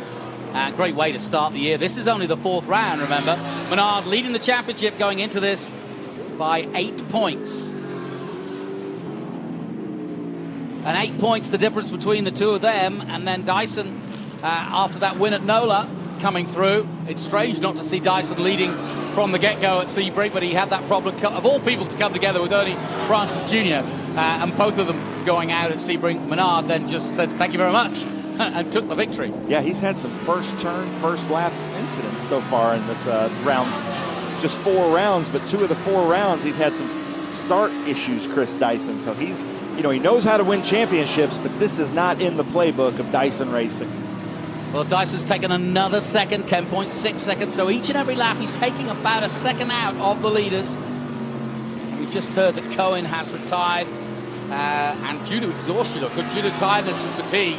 And you can understand that. It is a tight, short track, but you're never settled. There's no straight to take a deep breath on, is there? But I really appreciate that. I'm friends with Colin Cohen, known him a long time, and really appreciate that, because there's no use in risking it for anybody else out there. If you're just not feeling top shape, pull on out of the race. So we really do appreciate that. But Colin Cohen doing really well in the Pro-Am Championship. Yep, no question indeed. And Andretti's just behind him in second place. He goes down to the inside. Chris Coffey giving him the room. Yep, Coffey makes the way for him. And I love that traffic graphics. I asked him about that, and he said, yeah, it's a company that do just that, graphics. I said, well, they stand out. Yeah. Traffic Graphics. What a great name for a company. Yeah, Norwood Auto Italia, an Italian shop out of the Dallas, Texas area. That's right. David Hampton just hopping over that uphill, and we've got a great race here in the GT classes. Yep, the EBCO lap leader's 39 now for Menard, so he's doing a hell of a job putting on a show here. As there's Jen Carapata for the first time. She's the local. Really enjoying it. I had a good chat with her finally today, and really enjoying being part of Trans Am. 45 laps of the 68 gone here at Lime Rock Park. It's all part of the Memorial Weekend Classic here as part of the SpeedTour. Jonathan Green and Ben Sissel bringing you the action as Paul Menard, the famous Paul Menard, leads the way ahead of the ever-famous Adam Andretti in second place. Their gap, 4 seconds, and now Dyson in third is down to 9 seconds, having spun on the first lap. But watch this, Jen Carpata there in that red TA2 car right behind De Silva, and she's trying to pass De Silva, but then she's got the overall leader, Menard, right behind her, so she sees that, gives him room, but she's really trying to get that Supra. Ooh, that was a little bit dicey, wasn't it? That was. And Forsyth tried to get out of the way, but... he did. Richard Forsyth did the right thing, but wasn't expecting Adam to come up so quickly on him. Well, that's the blind part of this circuit. We've had crashes there in the past, because you really are blind as you hit the crest there, aren't you? Yeah, you don't see anything.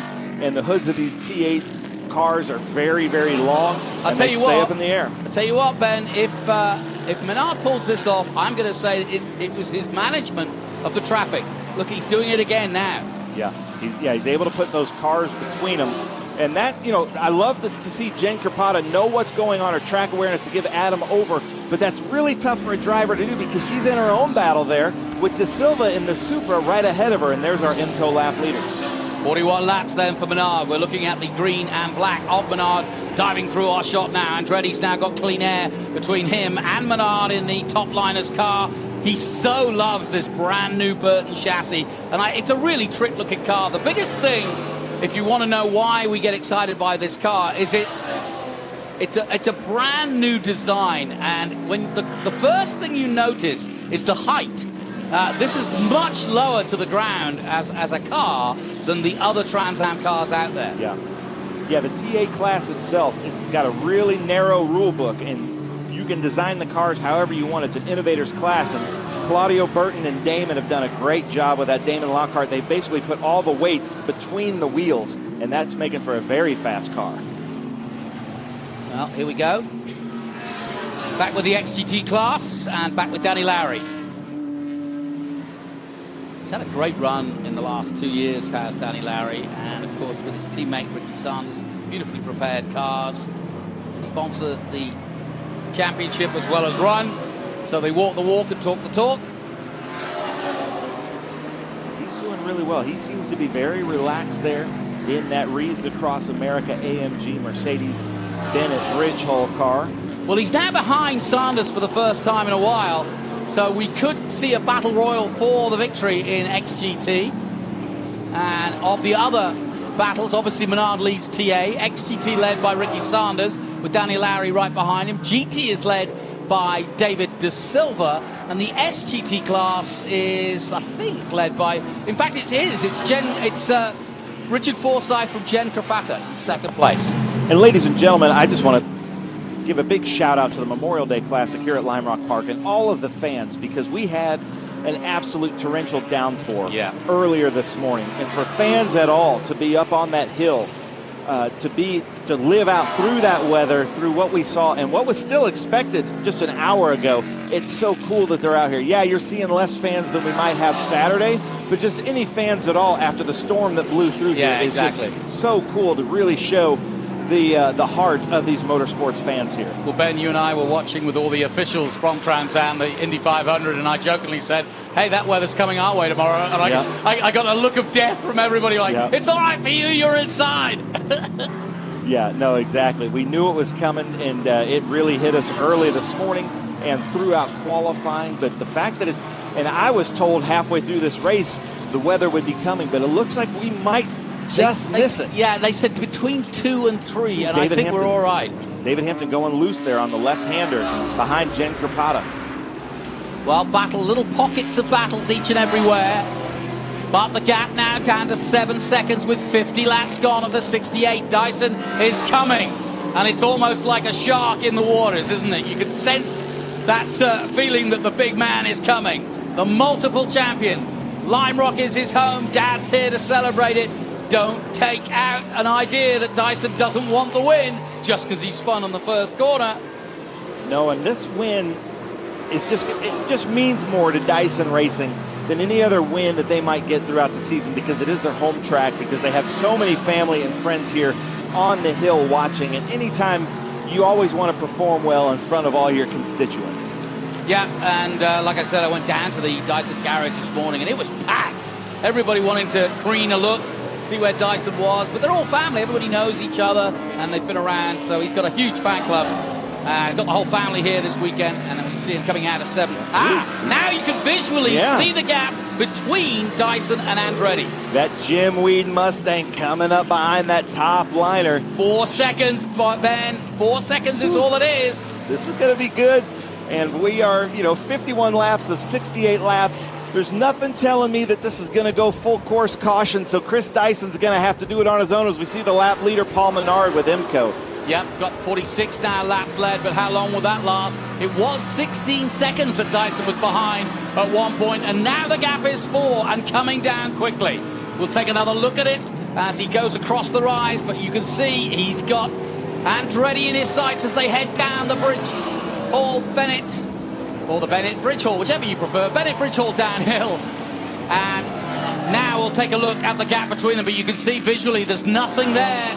And the gap is officially 3.7 seconds. Ooh, he's moving. I'm seeing like about 3/4 of a second a lap. Is he gaining on him? Yeah. I'm seeing some tape. I saw Damon Lockhart was using some gaffer's tape on the top. There's some loopers on the top of Adam Andretti's car to keep the rain out. But now that tape is coming loose, and that's going to be kind of distracting. Well, I'm going to keep an eye on Adam Andretti, because Adam's a wily old fox, and he's always told me that managing the tyres in TA is the key. And so with a 16-second gap, he was looking comfortable in second place. But now he'll be aware, his team will be letting him know that Dyson is coming fast. And now, in order to get from 16 seconds to 3, he's going to have to use his tyres, and he has used his tyres. And I reckon that Andretti, smart as he is, may well be able to go up another gear before the end of this race if Dyson starts to really attack him. He's on a 51.7 at the moment, is Dyson, and likewise Adam Andretti 52.5. So he's kind of, not on the same pace as Dyson. That's why he's catching, but I reckon he'll up the gear in a moment and hopefully hold off Dyson, for him anyway, towards the end. The home fans, though, they want Dyson to come through and take Andretti and Menard. Wouldn't that be something? Unbelievable. Yeah, I'm sure Damon and Terry are telling Adam the gaps. I'm sure Matt and Stevie Dix are telling Chris Dyson what's going on, but Adam Andretti can see Paul Menard ahead of him, and then Chris Dyson can see Adam Andretti ahead of him. Yeah, and Andretti doesn't want to get stuck here. This is a classic corner. You don't want to get stuck into turn one, and they're trying to use the traffic down the mini straights that there are. The Samposi straight is the obvious, but there you can see the gap between them. It's now 2.7 seconds for the Jim Weed 16 of Dyson. And he's coming fast, but it's Menard by 7 seconds ahead of Andretti. Dyson in third, Tracy still fourth. This has been great. It sure has, but now they're coming up on Jen Carpata, and she's in a TA2 car that's very fast. You can see that she's just pulling over. She knows this isn't her race. Really appreciate that. I love the racing driver that Jen Carpata's becoming. I met her actually on a track walk at Road Atlanta a couple of months ago, and she was really taking her time on the track walk, looking at it from every angle. She really is a student of this sport. Well, Dyson's got stuck behind her for a second. He comes under the bridge and overtakes her, and now he's got, again, his eyes firmly set on Andretti, but he's lost a little time there trying to get past Jen Carpata, and the gap goes back to 3.2 seconds, so a bit of a reprieve for Adam Andretti there. Jen Carpata representing the Island Trees Auto Chevrolet Camaro. I've not heard of the Island Trees Auto. I haven't either, but it sounds delightful. Yeah, it does. But look at this gap right now. Dyson right behind Andretti. They're behind Chris Coffey. Chris Coffey hopefully gives way here. Yeah, he does. Yeah, he does. Through the Paul Newman straight. Back on board with Greasy. Greasy still holding fourth. Sanders still leading in XGT in fifth. Larry right behind him. De Silva leading in GTs in seventh. We were down the Samposi straight. I got to meet Samposi on Saturday. Very cool. And how cool is that? As commentators, you know, he's a great race car driver, but also just a great commentator and just huge in He was motorsports. also a great voiceover for Formula One in the NBC days and did all their opening titles. He always had a great script for that. Love Samposi. I'll tell you a funny story. He used to write these on yellow legal pads, and he would use the greatest adjectives, and was a writer. Oh, yeah. You know, just a really smart driver, writer. But I guess at some point his house caught on fire, and he lost a lot of his writings. So at night, he would put those legal pads in the freezer.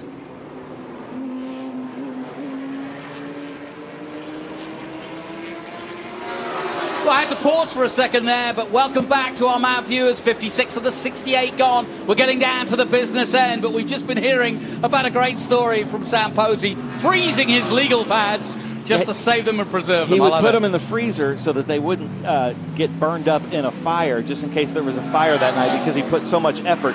But there's Andretti. There's Dyson closing that gap. We've got a but doozy. Adam Andretti, the gap is increasing between Menard and Andretti. So Dyson, right now, I believe the fastest car on track. Yeah, Menard's gap now. So Menard has just got the clean air and basically has got time to get past the traffic. Is 8 seconds to Andretti in second place. And Menard confirming at EMCO Gears leaderboard, telling us 52 laps he's now led, which is pretty impressive. But Andretti is now under massive pressure. The gap was 1.8. They'll cross the line again. Greasy, though, in fourth position, still going strong, but he's some 33 seconds adrift. But now you can see Dyson crawling over the back of Andretti as they come under the bridge, down the Bennett Bridge Hall downhill and into 7.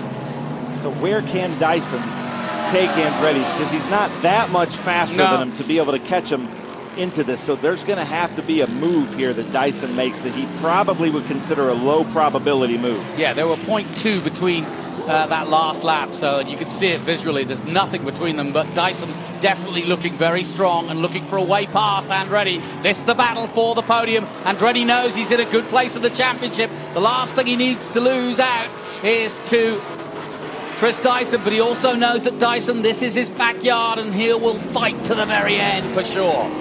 But that's just going to increase that interval between Menard and Andretti and Dyson. And if I am Tony Gentilozzi on the wall, I'm telling Menard to just maintain, because he's 10 seconds behind. You can't make up 10 seconds in just 10 laps here at Lime Rock Park. Now 9 laps. Andretti versus Dyson, two of the biggest names in motorsport in the US of A. And here comes Dyson. Chris Dyson racing at home, crosses the line. Now the obvious overtake is here, but again, just fast enough to hold him off is Andretti. But here comes Dyson, and he's done it on the inside. Oh, superb stuff by Chris Dyson to take second away from Adam Andretti. And that was great driving. Yeah, great driving there. Chris went in with a little bit different line, taking the later apex, and Adam going out there just that little bit. Chris was able to kind of put into the inside. Now, can Chris Dyson catch Paul Menard? Chris Dyson right now needs a double yellow more than anything. Yeah, I was going to say, I doubt that, but you never know. And I'm just wondering how much tire Adam Andretti's left, because like I said, he was biding his time a little bit, and Dyson's had to do all the hard work.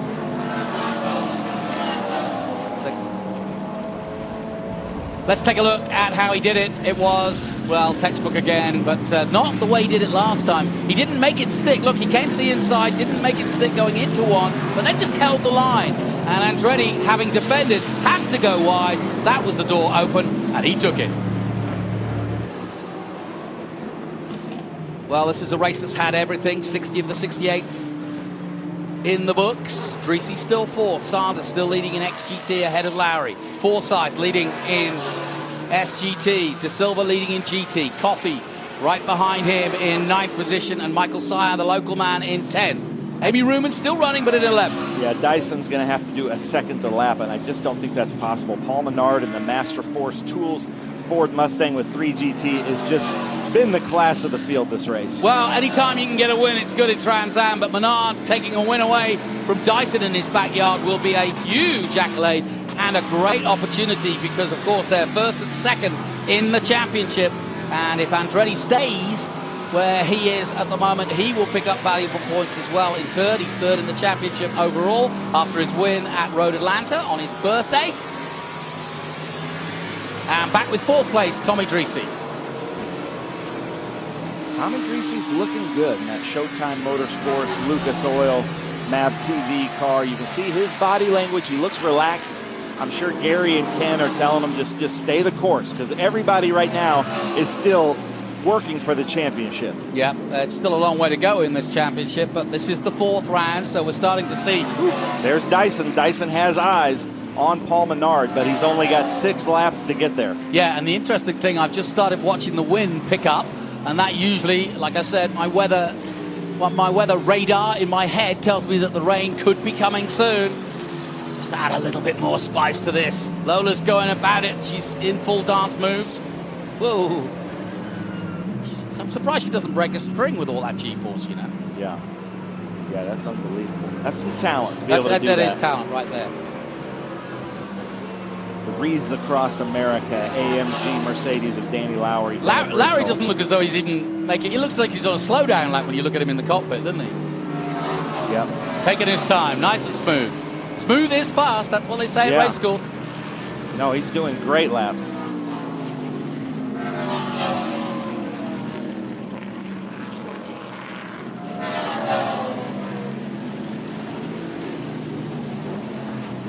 .63 of the 68 gone then, and Dyson just passed Rapata. But did you see her give that to him? Yes. Like she's totally aware of what's going on, so we love seeing that, and I'm sure Dyson appreciates that. But Dyson's just going to come into view here over that Mohegan Suns billboard there from the track. But there's Paul Menard. There is our leader, and that car looks fantastic. Yeah, still got an 8-second gap to Dyson in second. Andretti's lost a little bit of time. He's still in third, but he's 4 seconds off Dyson now, so he's lost several seconds in the last couple of laps. So my hope of him having extra tire, perhaps compared to Dyson, is fading somewhat. But then again, 6 laps is still a long way to go yet. There is Dyson, but that does seem to be about the same gap that we saw, like you were saying, So Dyson, this has been a crazy race for him, and any other driver would be pretty happy with a second-place finish if this is how it turns out, but he will not. You are going to see a very disappointed race driver on that second step if it stays like this. Well, for the overall championship, though, Dyson's doing exactly what he needs to do, because it could have, remember what happened to Sebring? He didn't get to finish.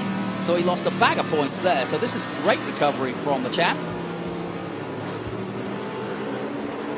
And as his dad pointed out to you on the grid, anything can happen at Lime Rock. Weather can change. Things go wrong. So you never say never, do you? No, anything can happen. Paul Menard could get behind some weird traffic as he's coming up behind David Hampton here. absolutely anything. We saw Tommy Dreese go into the wall in the late stages of the race last year, so anything can happen. Yeah, and Dyson about to hit that traffic coming through the Mission Foods Big Bend because he's right behind, 5 cars, as Menard has now cleared them all. Uh-oh. Oh, somebody spun round.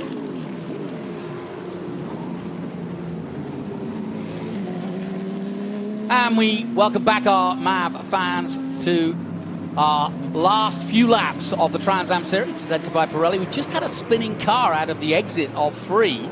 But I hope they'll keep that going because we don't want to see another safety car. It's still Menard out front. The gap is 5 seconds, so Dyson is bringing it down bit by bit. Rain is imminent, but we think we'll miss it. Andretti stays 3rd. Dreese still 4th. Sanders leading in XGT.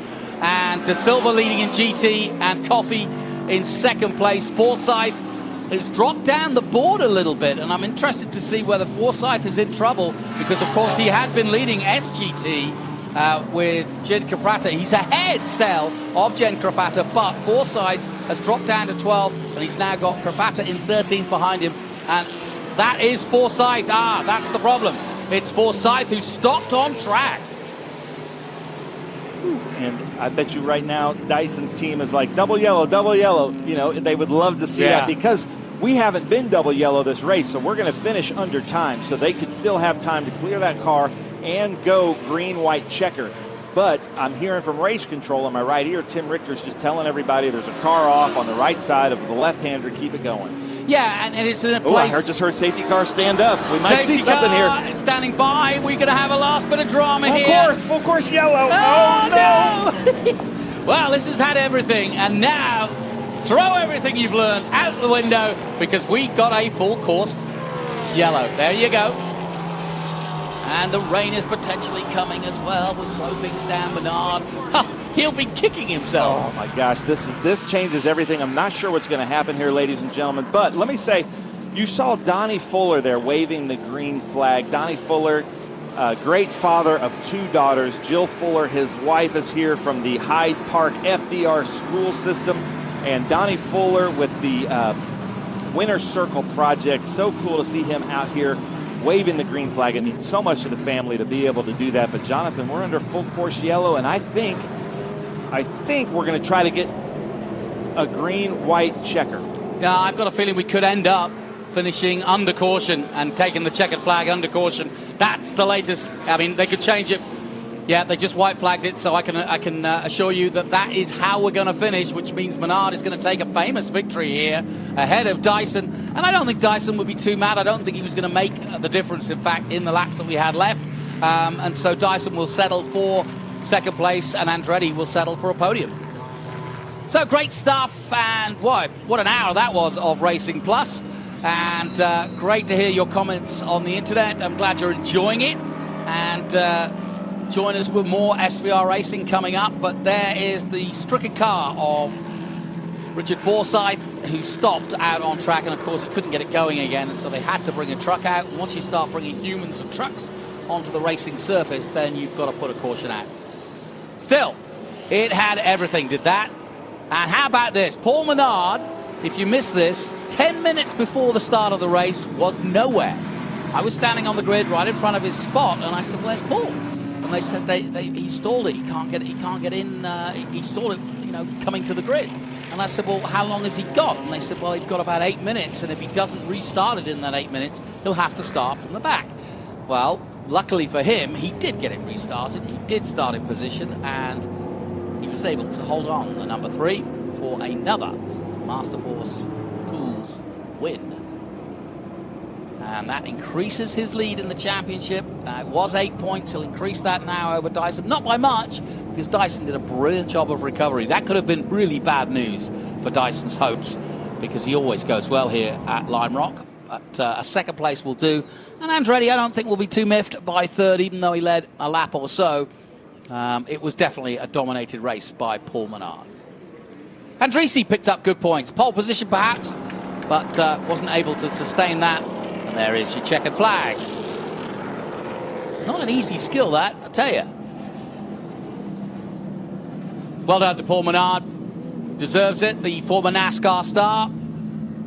Did truck racing, Xfinity, NASCAR, you name it. And was right at the top of his game. And still is, as you can see. And in the end, the MCO Gears lap leaderboard tells us Paul Menard led a full 64 of the 68 laps. And that, folks, is dominating. No question about it.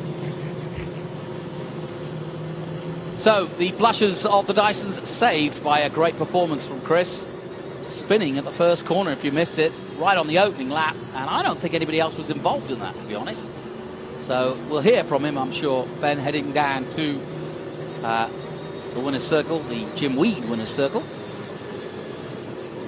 But I think you'd agree, a lot of fun. And we've got some great races to come as well. We're going to Pittsburgh next, and we've got Mid-Ohio, Road America, and later in the year, Watkins Glen. So plenty more great racing from the 2024 championship.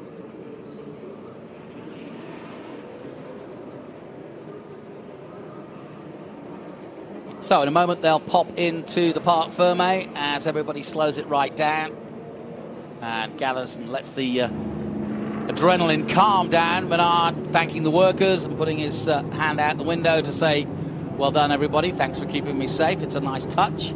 But as you can see in the background, the wind's starting to build here, and so the rain that we had anticipated is on its way, sadly. But I'm glad to say we got the TA race done in perfect conditions.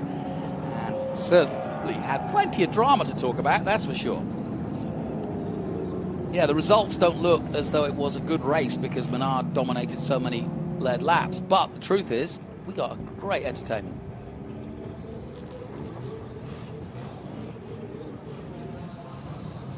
So, like I said, you want to see some of that drama? Let's first of all start with the production classes, and this is the best of the action from XGT, SGT and GT. We're on board with Danny Lowry. He races in XGT, leads the championship, and him and Ricky Sanders were going at it, swapping positions, the two teammates, and eventually Danny Lowry getting past his nemesis. Problems for Kaylee Bryson, winner last time out, and out with problems this time. Lowry picked it up and took the lead. A spin for the 14 of David Hampton. And meanwhile, Ricky Sanders pushed on in XGT. Jen Krapata doing well at second in SGT. And Richard Forsyth spinning around and causing us to end under caution all the way. It's Paul Menard, though, who wins.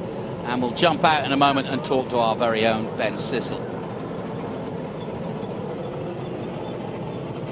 Pretty hot in there. A lot of them wear the cool soap. And that's very useful on a hot, humid day like this. No question about it. Welcome back, Paul Menard, our winner. And he is in winner's circle, the Jim Weed winner's circle, and about to pop out, take the steering wheel off, and join Ben Sissel after what was a dominant run for the Master Force Tools Ford Mustang. And well done to Paul Menard. Out he comes. Big grin and a wave to the crowd. Let's head down now to Ben Sissel, who's got our winner, Paul Menard. Well, Jonathan, thank you so much. I'm here with our winner. Another brilliant win. Master Force Tools delivered for Paul Menard. Paul, this is doing great for the championship. But then to keep Dyson behind you, it just all worked out for you today. It all worked out for us today.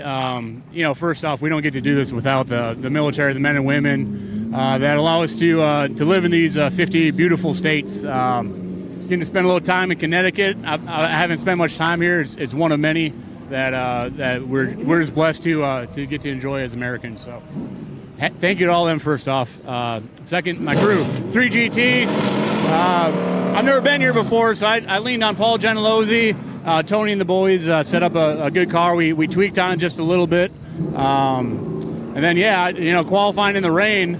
I've never been on rain tires in this car before, in any of these cars. So we qualified fourth, and we knew the turn one was going to be kind of crazy, and sure as hell it was. Nice. Well, enjoy the Memorial Day Classic here at Lime Rock Park. To Menard's family, the Master Force Tools, 3GT, and the Gentilozzi family, congratulations, guys. Now, let's go have a party at Winner's Circle. Jonathan, back up to you. Thanks, Ben. Yeah, and nice to hear from Paul Menard. Joe, It's hard to believe that he's never raced here, isn't it? So, yeah, using all his tools and using his friends to give him some advice. And those that know Lime Rock know it well. And so I'm sure he's had some good advice. But that's the beauty of the fraternity that is Trans Am. We don't hide in our corners and fight each other. This is all very fraternal and fun, but very professional, I may add. And we're looking down high above the Skip Barber Tower here at Lime Rock. So let's take a look at some of the highlights then, and we turn now to the big boys of TA, and it was a great battle. Right at the start, away they went, but look at this. There was nobody touching him, I don't think, and we'll find out from Chris Dyson, but off on the first corner, that led to this battle. Andretti getting past Dreesy, and then going in pursuit of Maynard, and then getting the lead, but then that moment really did put paid to his hopes. Little damage to the 23 of Amy Ruman, and she sliced that tyre in half almost. Rubbing it against the fairing, and Dyson getting past Dreesy here and then going in pursuit of the leaders. Second place, Andretti would stay there for as long as he could, but on the inside at turn 2, Dyson made his move and that was all it took. Menard the win, Dyson second, Andretti third. Confirmation then of the result. Paul Menard and the Menard's Master Force Tools Ford Mustang takes the win over the Jim Weed Ford Mustang of Chris Dyson. Then it's the top liner Go Share Chevrolet of Adam Andretti. Dreesy in fourth in another Chevrolet, this time for Franklin Road Apparel. And then leading in XGT, Ricky Sanders beats Danny Lowry. So that's a rare time, but it's a good battle between those two. Lowry leading the championship, Sanders second. And Amy Ruman finishes for TA in 7th in the Corvette. Joey De Silva wins a GT at home. This is his home track for RV Motorsports in the Toyota Supra. Well done to him. Chris Coffey 9th and Michael Sire in 10th position for the KMC team. David Hampton had a spin. He was 11th. Jen Krapata did a good job. Never raced here at Lime Rock herself for the Island Trees Auto and doing well in SGT. Winning, in fact, ahead of Richard Forsyth, who spun and caused the cautionary end to this race. In 13th, Colin Cohen 14th, and Kaylee Bryson came in with that problem with the car.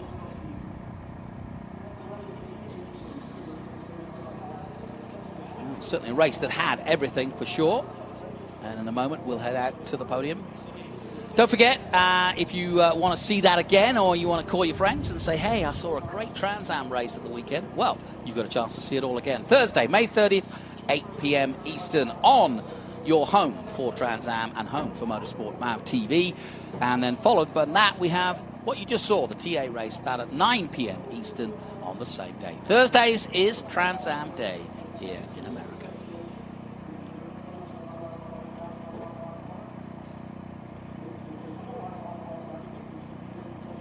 I'm amazed at the weather at the moment because the wind has died down again. It really can't decide what it wants to do here. Look, you can see it's absolutely serene, and yet those flags in the distance are still blowing, and you can see them here at the Jim Weed Winners Circle. And we're just waiting for the drivers to make their way over, but I can see Ben is in full song, our camp leader. He's got the crowd geared up. Ben, over to you. Everybody to be super loud, super proud. Welcome back. Here we are, Winner's Circle. Come on, Lime Rock Park, get loud. The Memorial Day Classic, and a classic it was. We have had some great Trans Am racing. We are so happy and honored to be back here at Lime Rock Park, especially as a part of the Memorial Day Classic. We have some great Trans Am fans here that have been following us all season long. But right now, how about a big round of applause for these drivers? Come on now. You've got some local heroes here. We have a ton of giveaways to throw out, so the louder you are, the more you're going to get stuff. So, we're going to start in the GT class. In third place, ladies and gentlemen, very fast. Let's hear it. Michael Sire. In second place, I'm not used to seeing this gentleman in second place. He's got some new competition all the way from the Lone Star State. Let's hear it. Chris Coffey in that Maserati, Norwood Italia Maserati. And then first place in GT in that beautiful white Toyota Supra at his home track. Ladies and gentlemen, Joe Joey De Silva.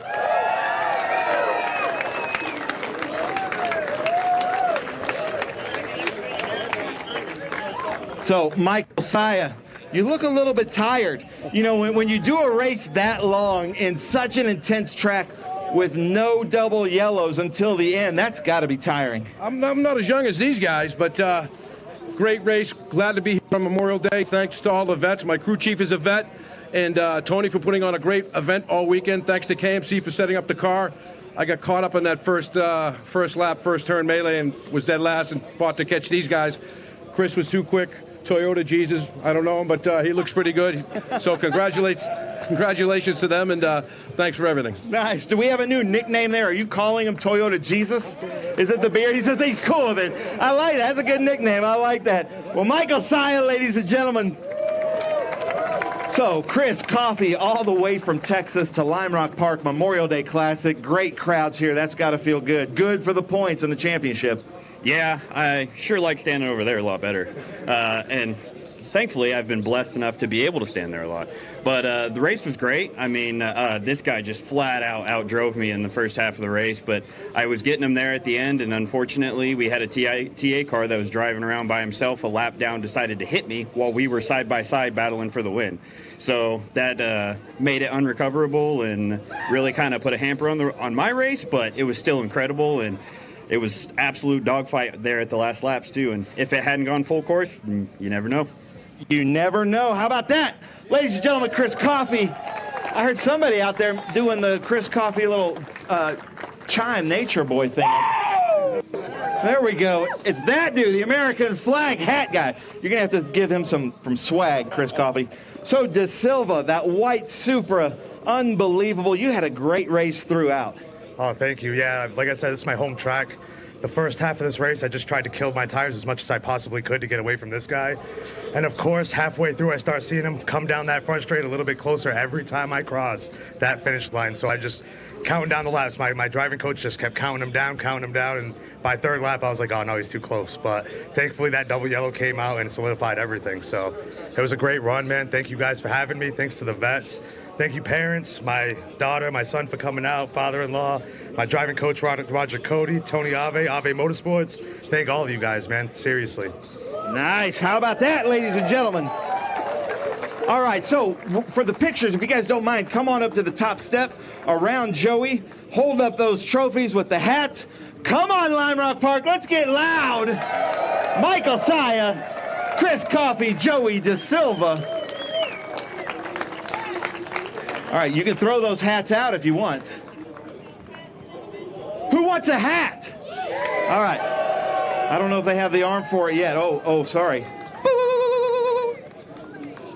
Ooh, look at that, man. Michael Saya with the arm, though. Okay, sorry. Let's go one more time. Michael Saya, Chris Coffey, Joey De Silva. Hold up those trophies. Lime Rock Park here at the Memorial Day Classic, the GT class. Ready? Oh, we've got a little champagne celebration. Hey, Lime Rock Park, show these drivers how loud you can get, how much you appreciate them out there. Look at that. All right, Coffey, you got to go deliver this hat to the dude over there, American flag hat, who is doing your scream. There we go. Thanks, man. Thank you. Thanks for coming out. So good to see you guys. All right, we've got some cool stuff here, ladies and gentlemen. Some history being made in Super GT. In third place, had to come in early with what looked like overheating. Let's hear it, ladies and gentlemen. Kaylee Bryson, just a few days ago, became the first female to win a USAC national race, championship race. So how about that, Kaylee Bryson, all the way from the Sooner States. Second place, Super GT, all the way from Texas in that G-Speed Chevrolet Corvette. Ladies and gentlemen, Richard Forsyth.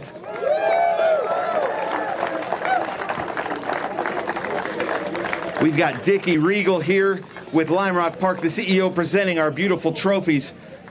Ladies and gentlemen, the last time she was here, she was 4 years old, rolling down these grass hills of Lime Rock Park. from Long Island, New York, first place Super GT, ladies and gentlemen, Jen Carpata. How about that? Quite a homecoming. Well, Kaylee Bryson, I'm sure not the finish that you wanted, but Lime Rock Park, that's got to be fun with all these fans. Yes, this place is really awesome. It's the first time I've ever seen this place, so it's really cool to show up without any practice and go out there and turn some laps and have fun today. Yeah, for those of you who don't know, she was in Indianapolis all weekend and flew here this morning. And this morning in that qualifying, that was her first time running any laps here. That's got to be challenging. It was my first time in the rain too. So this is a really fun course. I'm looking forward to coming here again after having a few laps and looking forward to the next one. And congratulations to everybody on their victories today. Nice. How about that, Lime Rock Park? Kaylee Bryson. Richard Forsythe, with just 2 laps to go, all of a sudden your engine just decided no more laps, huh? Yeah, we think it was a kill switch down somewhere deep where I couldn't cycle it again and get past it, although I tried a few times. And lapped the whole field in my GT class and just having a fantastic day, loving the track. All the guys out there driving clean. You know, I've got past some crazy accidents. But, I just want to thank all these guys at G-Speed, Ian McMaster, Corey Brown, Jason Smith. They did a fantastic job. We did a gear change when we found out we had the wrong differential in it. After swapping out a whole new motor we put in it after we blew up in NOLA. And, I just want to thank Sambuca Restaurant and the Rayleigh Underground in Las Colinas, our new restaurants and immersive show theaters there. If you all go by, I'll buy you a drink if you find me. Nice. How about that? You go by Las Colinas, you go to his restaurant, he'll buy you a drink. How about that, ladies and gentlemen? And then Jen Carpata, unbelievable. And then I saw your car after the race. Didn't seem like you got a scratch on it. To me, that's a win amongst itself. And then here you are, top step. That's got to feel good. Yeah, this is insane. This is absolutely a dream come true. I can't believe, we went from regional racing as a father-daughter team to a Trans Am winner. It's insane. Just had to push through the fight and make it through. It's crazy. Now, do you remember being here when you were 4 years old? I do. I do actually remember being here. It's crazy. It's a weird feeling. Weird coming home, but it's great to be here, and I enjoyed the track very much. So nice. She says she enjoys the track very much. How about that, ladies and gentlemen? And speaking of ladies, how about that? 2 out of 3 here on the podium. How's that for women in motorsports? Let's hear it. Kaylee Bryson, Richard Forsythe, Jen Carpata, hold those trophies up. Lime Rock Park, I love this crowd. And we had some questionable weather this morning, so thank you guys so much for sticking it out because I think you guys saw quite a show out there. So Lime Rock Park, you just maintain the fact that you're the best fans in motorsports. I love it. How about getting loud one more time? Kaylee Bryson, Richard Forsythe, Jen Carpata. Eric wants to know who wants a hat. Come on, Lime Rock Park.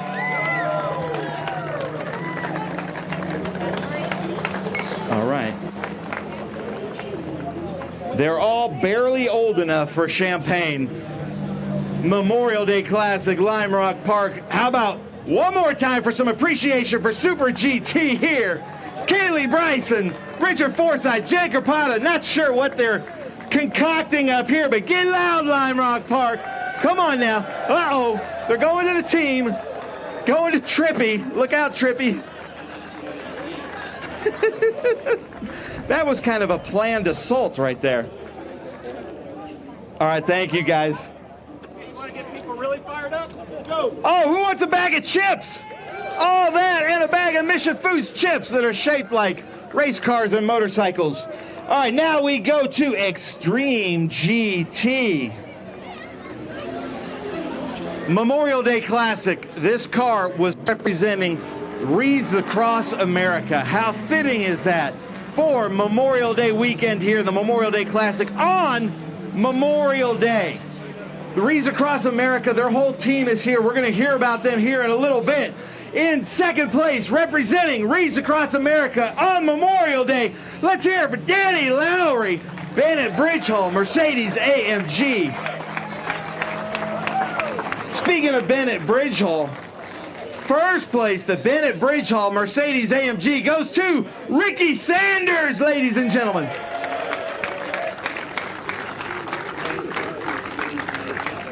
So Danny Lowry, Rees Across America, I know has been something that Bennett Bridge Hall have been supporting for a long time. You're kind of partners in that. Tell us what Rees Across America is. Well, Reefs Across America has a mission to put a reef on every deceased veteran's grave in the country. They did about 3,100,000 reefs last year. Our company does Andersonville, Andersonville in Americus, Georgia, 20,500 reefs. We're trying to bring awareness to our veterans. We love our veterans. One of our core values is patriotism. We would not be here today enjoying this race if not for those veterans that have spilled blood for us all these years. You can never forget them. They're just something that you got to keep in mind all the time. So we love reefs. They're out of Maine. They're here today. If you'd like to donate, there's Maine. That's right. If you'd like to donate, there's a QR code on the side of my car. You can scan it and be part of Reefs. They've got a fantastic program. Please look them up. They do a lot of things that you'd probably be interested in. Other than that, I'd like to congratulate my buddy Ricky Sanders, who outrun me in my own car. That was not part of the plan, I promise you, but he did a fantastic job on the start. There was a little bit of trouble up front. Ricky got away clean. I got hung up behind a bunch of guys, and it took me forever. I didn't get my rhythm until too late. Ricky was able to hold me off, so congratulations. You did a fantastic job, Ricky. Nice. And Lola was dancing away in the car. How about that, ladies and gentlemen? Danny Lowry, Rees Across America. And then Ricky Sanders, that Bennett Bridge Hall car just seemed to be hooked up. How was your race out there? Oh, that car is just awesome. After the first practice, I guess it was on Friday when we got in the car, I came in and I said, this is the most awesome car I've ever drove. And I got to thank Danny for that kind of deal, because I was used to driving just regular old club style cars, and Danny's allowed me to run these really nice FIA GTA or GT3 spec cars that are just, they're like works of art to drive. And really enjoying that. You know, like I say, all the thanks goes to Danny. We wanted to have a better race between the two of us, but I caught a couple of holes on that very first lap, and we had such a gap that we never got back together. But yeah, maybe on the next one we'll be able to run door to door together and see how it comes out. And it's really awesome having the Reefs people here that, like Danny had talked about. Having them here this weekend is just a real honor to be part of that program too. And yeah, having them here as guests is just really incredible. Nice. Well, how about that, ladies and gentlemen? Danny Lowry, Ricky Sanders, get loud, Lime Rock.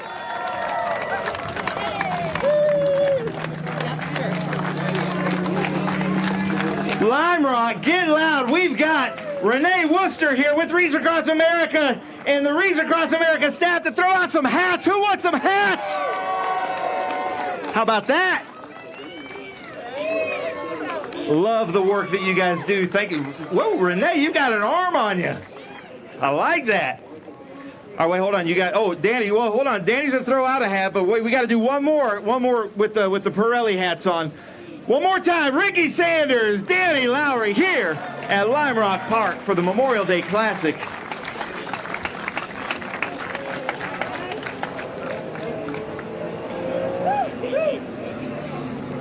All right, these are two good friends. Let's see what happens here. And they're of age, so yeah, go ahead. You were looking at me like you needed permission right in the eyes and the ears of Ricky Sanders. How about that, ladies and gentlemen? Bennett Bridge Hall teammates up here representing Rees Across America on the Memorial Day Classic, Lime Rock Park. Nice job. Ricky, Danny, nice job.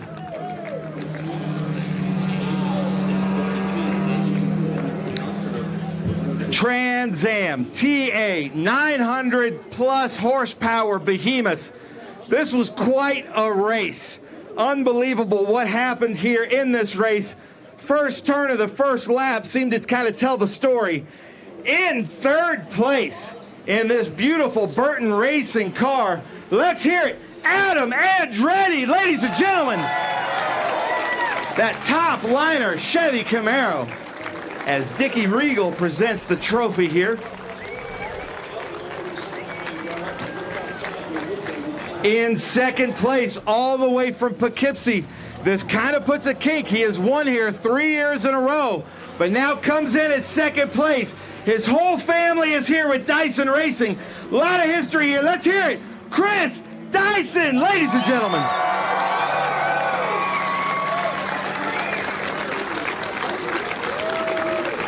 You can see all the Dysons coming in. Love it. Lots of family, lots of history here. How cool is that? And then, ladies and gentlemen, first time here to Lime Rock Park, a legend in motorsports, representing that Master Force Tools 3 GT Green Mustang. Let's hear it. Paul Menard, ladies and gentlemen.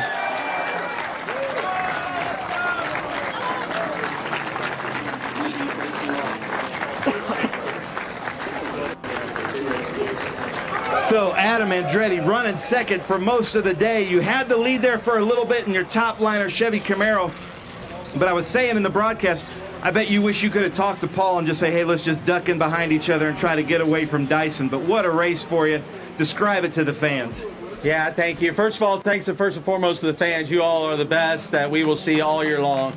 And thank you for showing up and supporting like you do. And even with the threat of weather, you all came out here and drove. So thank you for that. And to all those military servicemen and women that paid that ultimate price that we celebrate them this weekend. That's the most important thing that we got going. And my dear friend Chris Dyson first gets an apology for me. We had a little bit of contact there right at the start, and Dyson just looked at you and said, "That was you." And I mean, I'm a man about it. I'm going to go ahead and win a spade's a spade, and it was a slightest bit, but us on cold tires that way. So man, my apologies. Sorry about that, but you're a true gentleman and a sportsman and a badass racer to get up here to P2 after that, and to this guy right here, Paul Menard, the legend, you know, out there just cutting the laps after lap after lap, and I was able to make a run at him, and all my controls were, I was out of adjustment, and that was the best the car was, and I knew I was in trouble, you know, because once we got to him and we tried to, he was driving out of the mirror a little bit, I saw, so I saw a little bit of the things that like I could maybe grab an advantage on, but he cleaned it up and set sail, and hats off to that group there. They deserve the win today, but again, a huge thank you to this Lime Rock crowd. You guys are the best. Nice. Adam Andretti, ladies and gentlemen.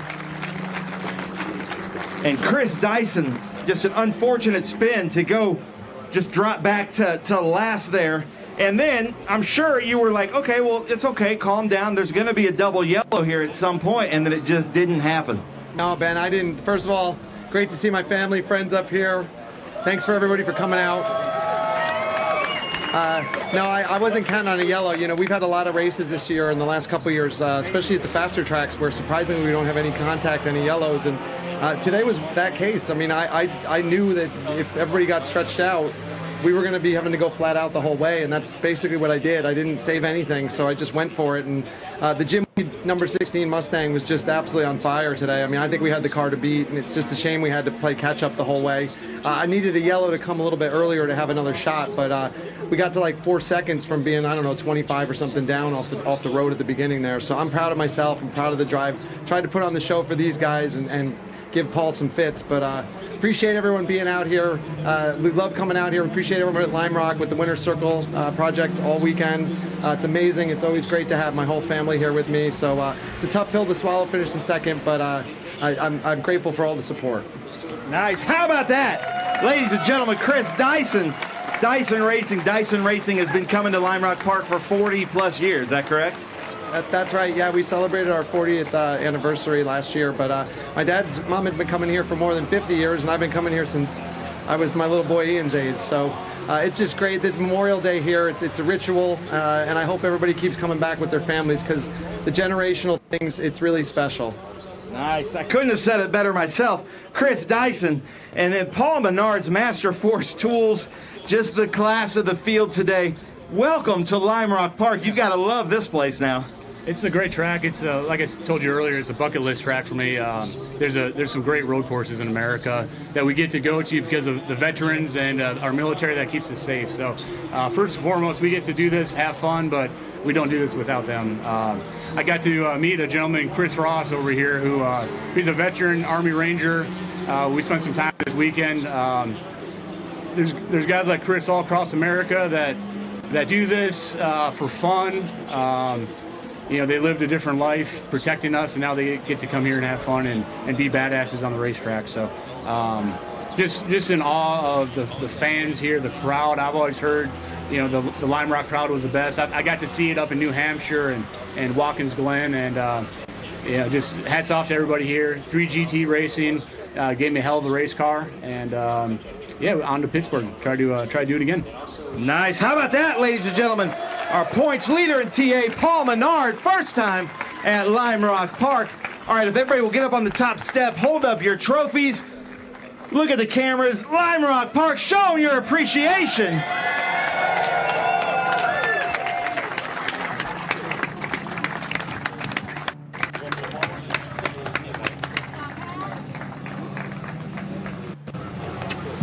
Uh-oh, Adam's throwing out a hat. Look at that. Oh, he almost to the top of the flag. Dyson, see what kind of arm Menard has. Okay, there we go. Nice. All right. But gentlemen, get back up on the top there. Lime Rock Park, last chance. Let's get super loud. Show them how much you appreciate them. They appreciate you for sticking around. Come on now. Adam Andretti, Chris Dyson, Paul Menard here at Lime Rock Park Memorial Day Classic.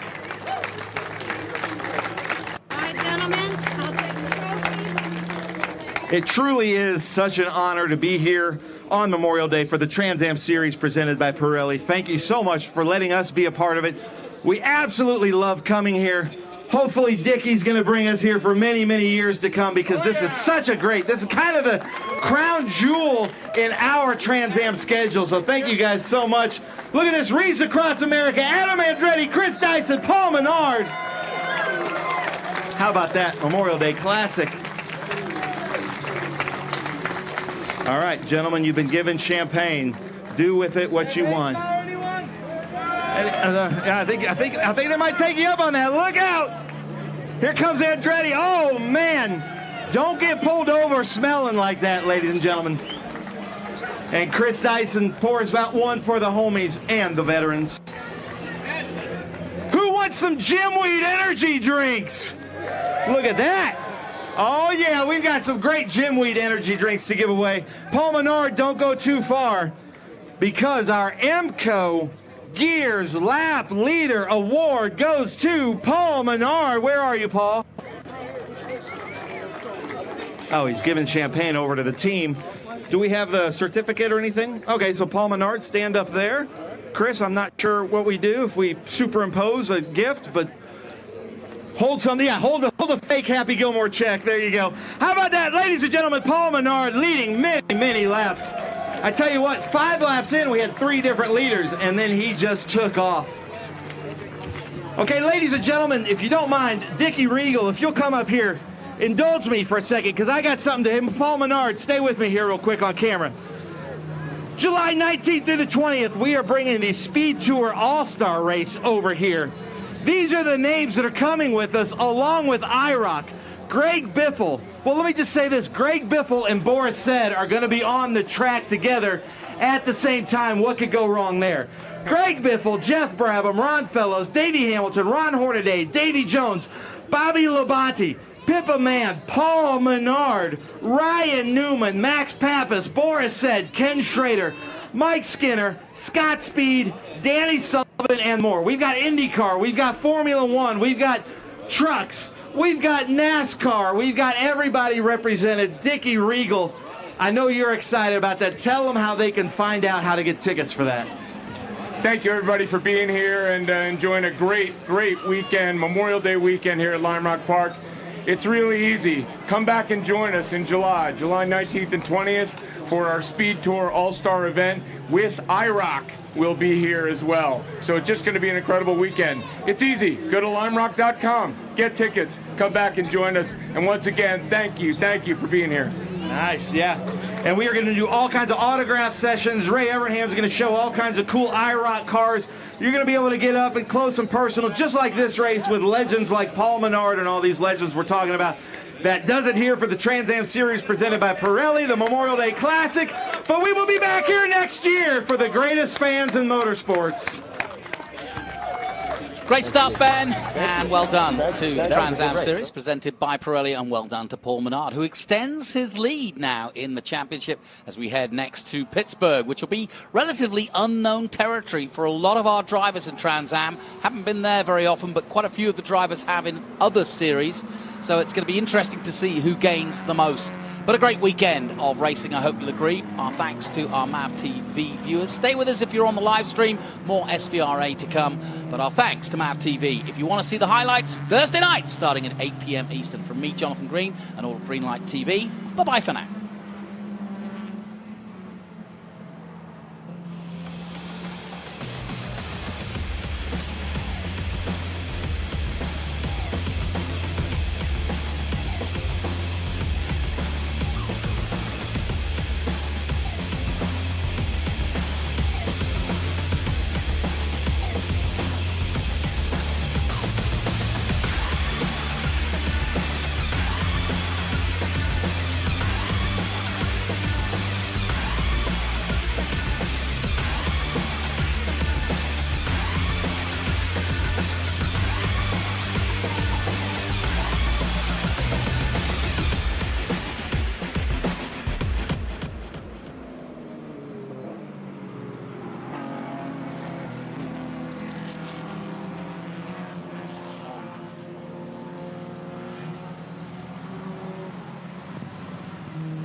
Welcome back to Lime Rock, and as you can see, those nasty clouds in the distance tell us one thing, and one thing, we've just looked at the radar, and it's coming and coming fast. We've got lightning within 10 miles, and unfortunately that means that proceedings will probably not proceed. Ben Sissel, though, that does not take any of the shine of what has been a stunning Memorial Weekend classic here at Lime Rock. Yeah, and in fact, we expected this weather to come through during the middle of the Trans Am race, so it held off as long as it could.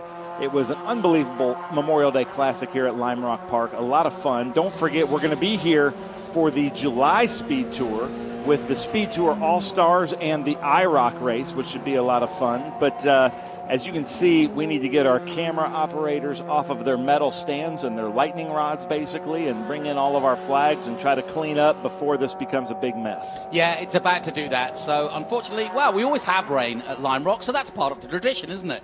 But it's been a great weekend. Our thanks to the team here at Lime Rock. Our thanks also to Skip Barber for entertaining us and giving us a home to come to for so many years. He is now in the Hall of Fame and a Hall of Legends for motorsport in America, and they've named the tower after him here at Lime Rock. So well done to Skip Barber. I'm Jonathan Green, and for Ben Sissel and for all of us at Greenlight Television, thank you for tuning into the Speed Tour. We'll be back at Pittsburgh for double action in TA and TA2. Join us then, and of course highlights on MAV TV every Thursday night starting at 8 p.m. Eastern. Until next time, from me, bye-bye for now.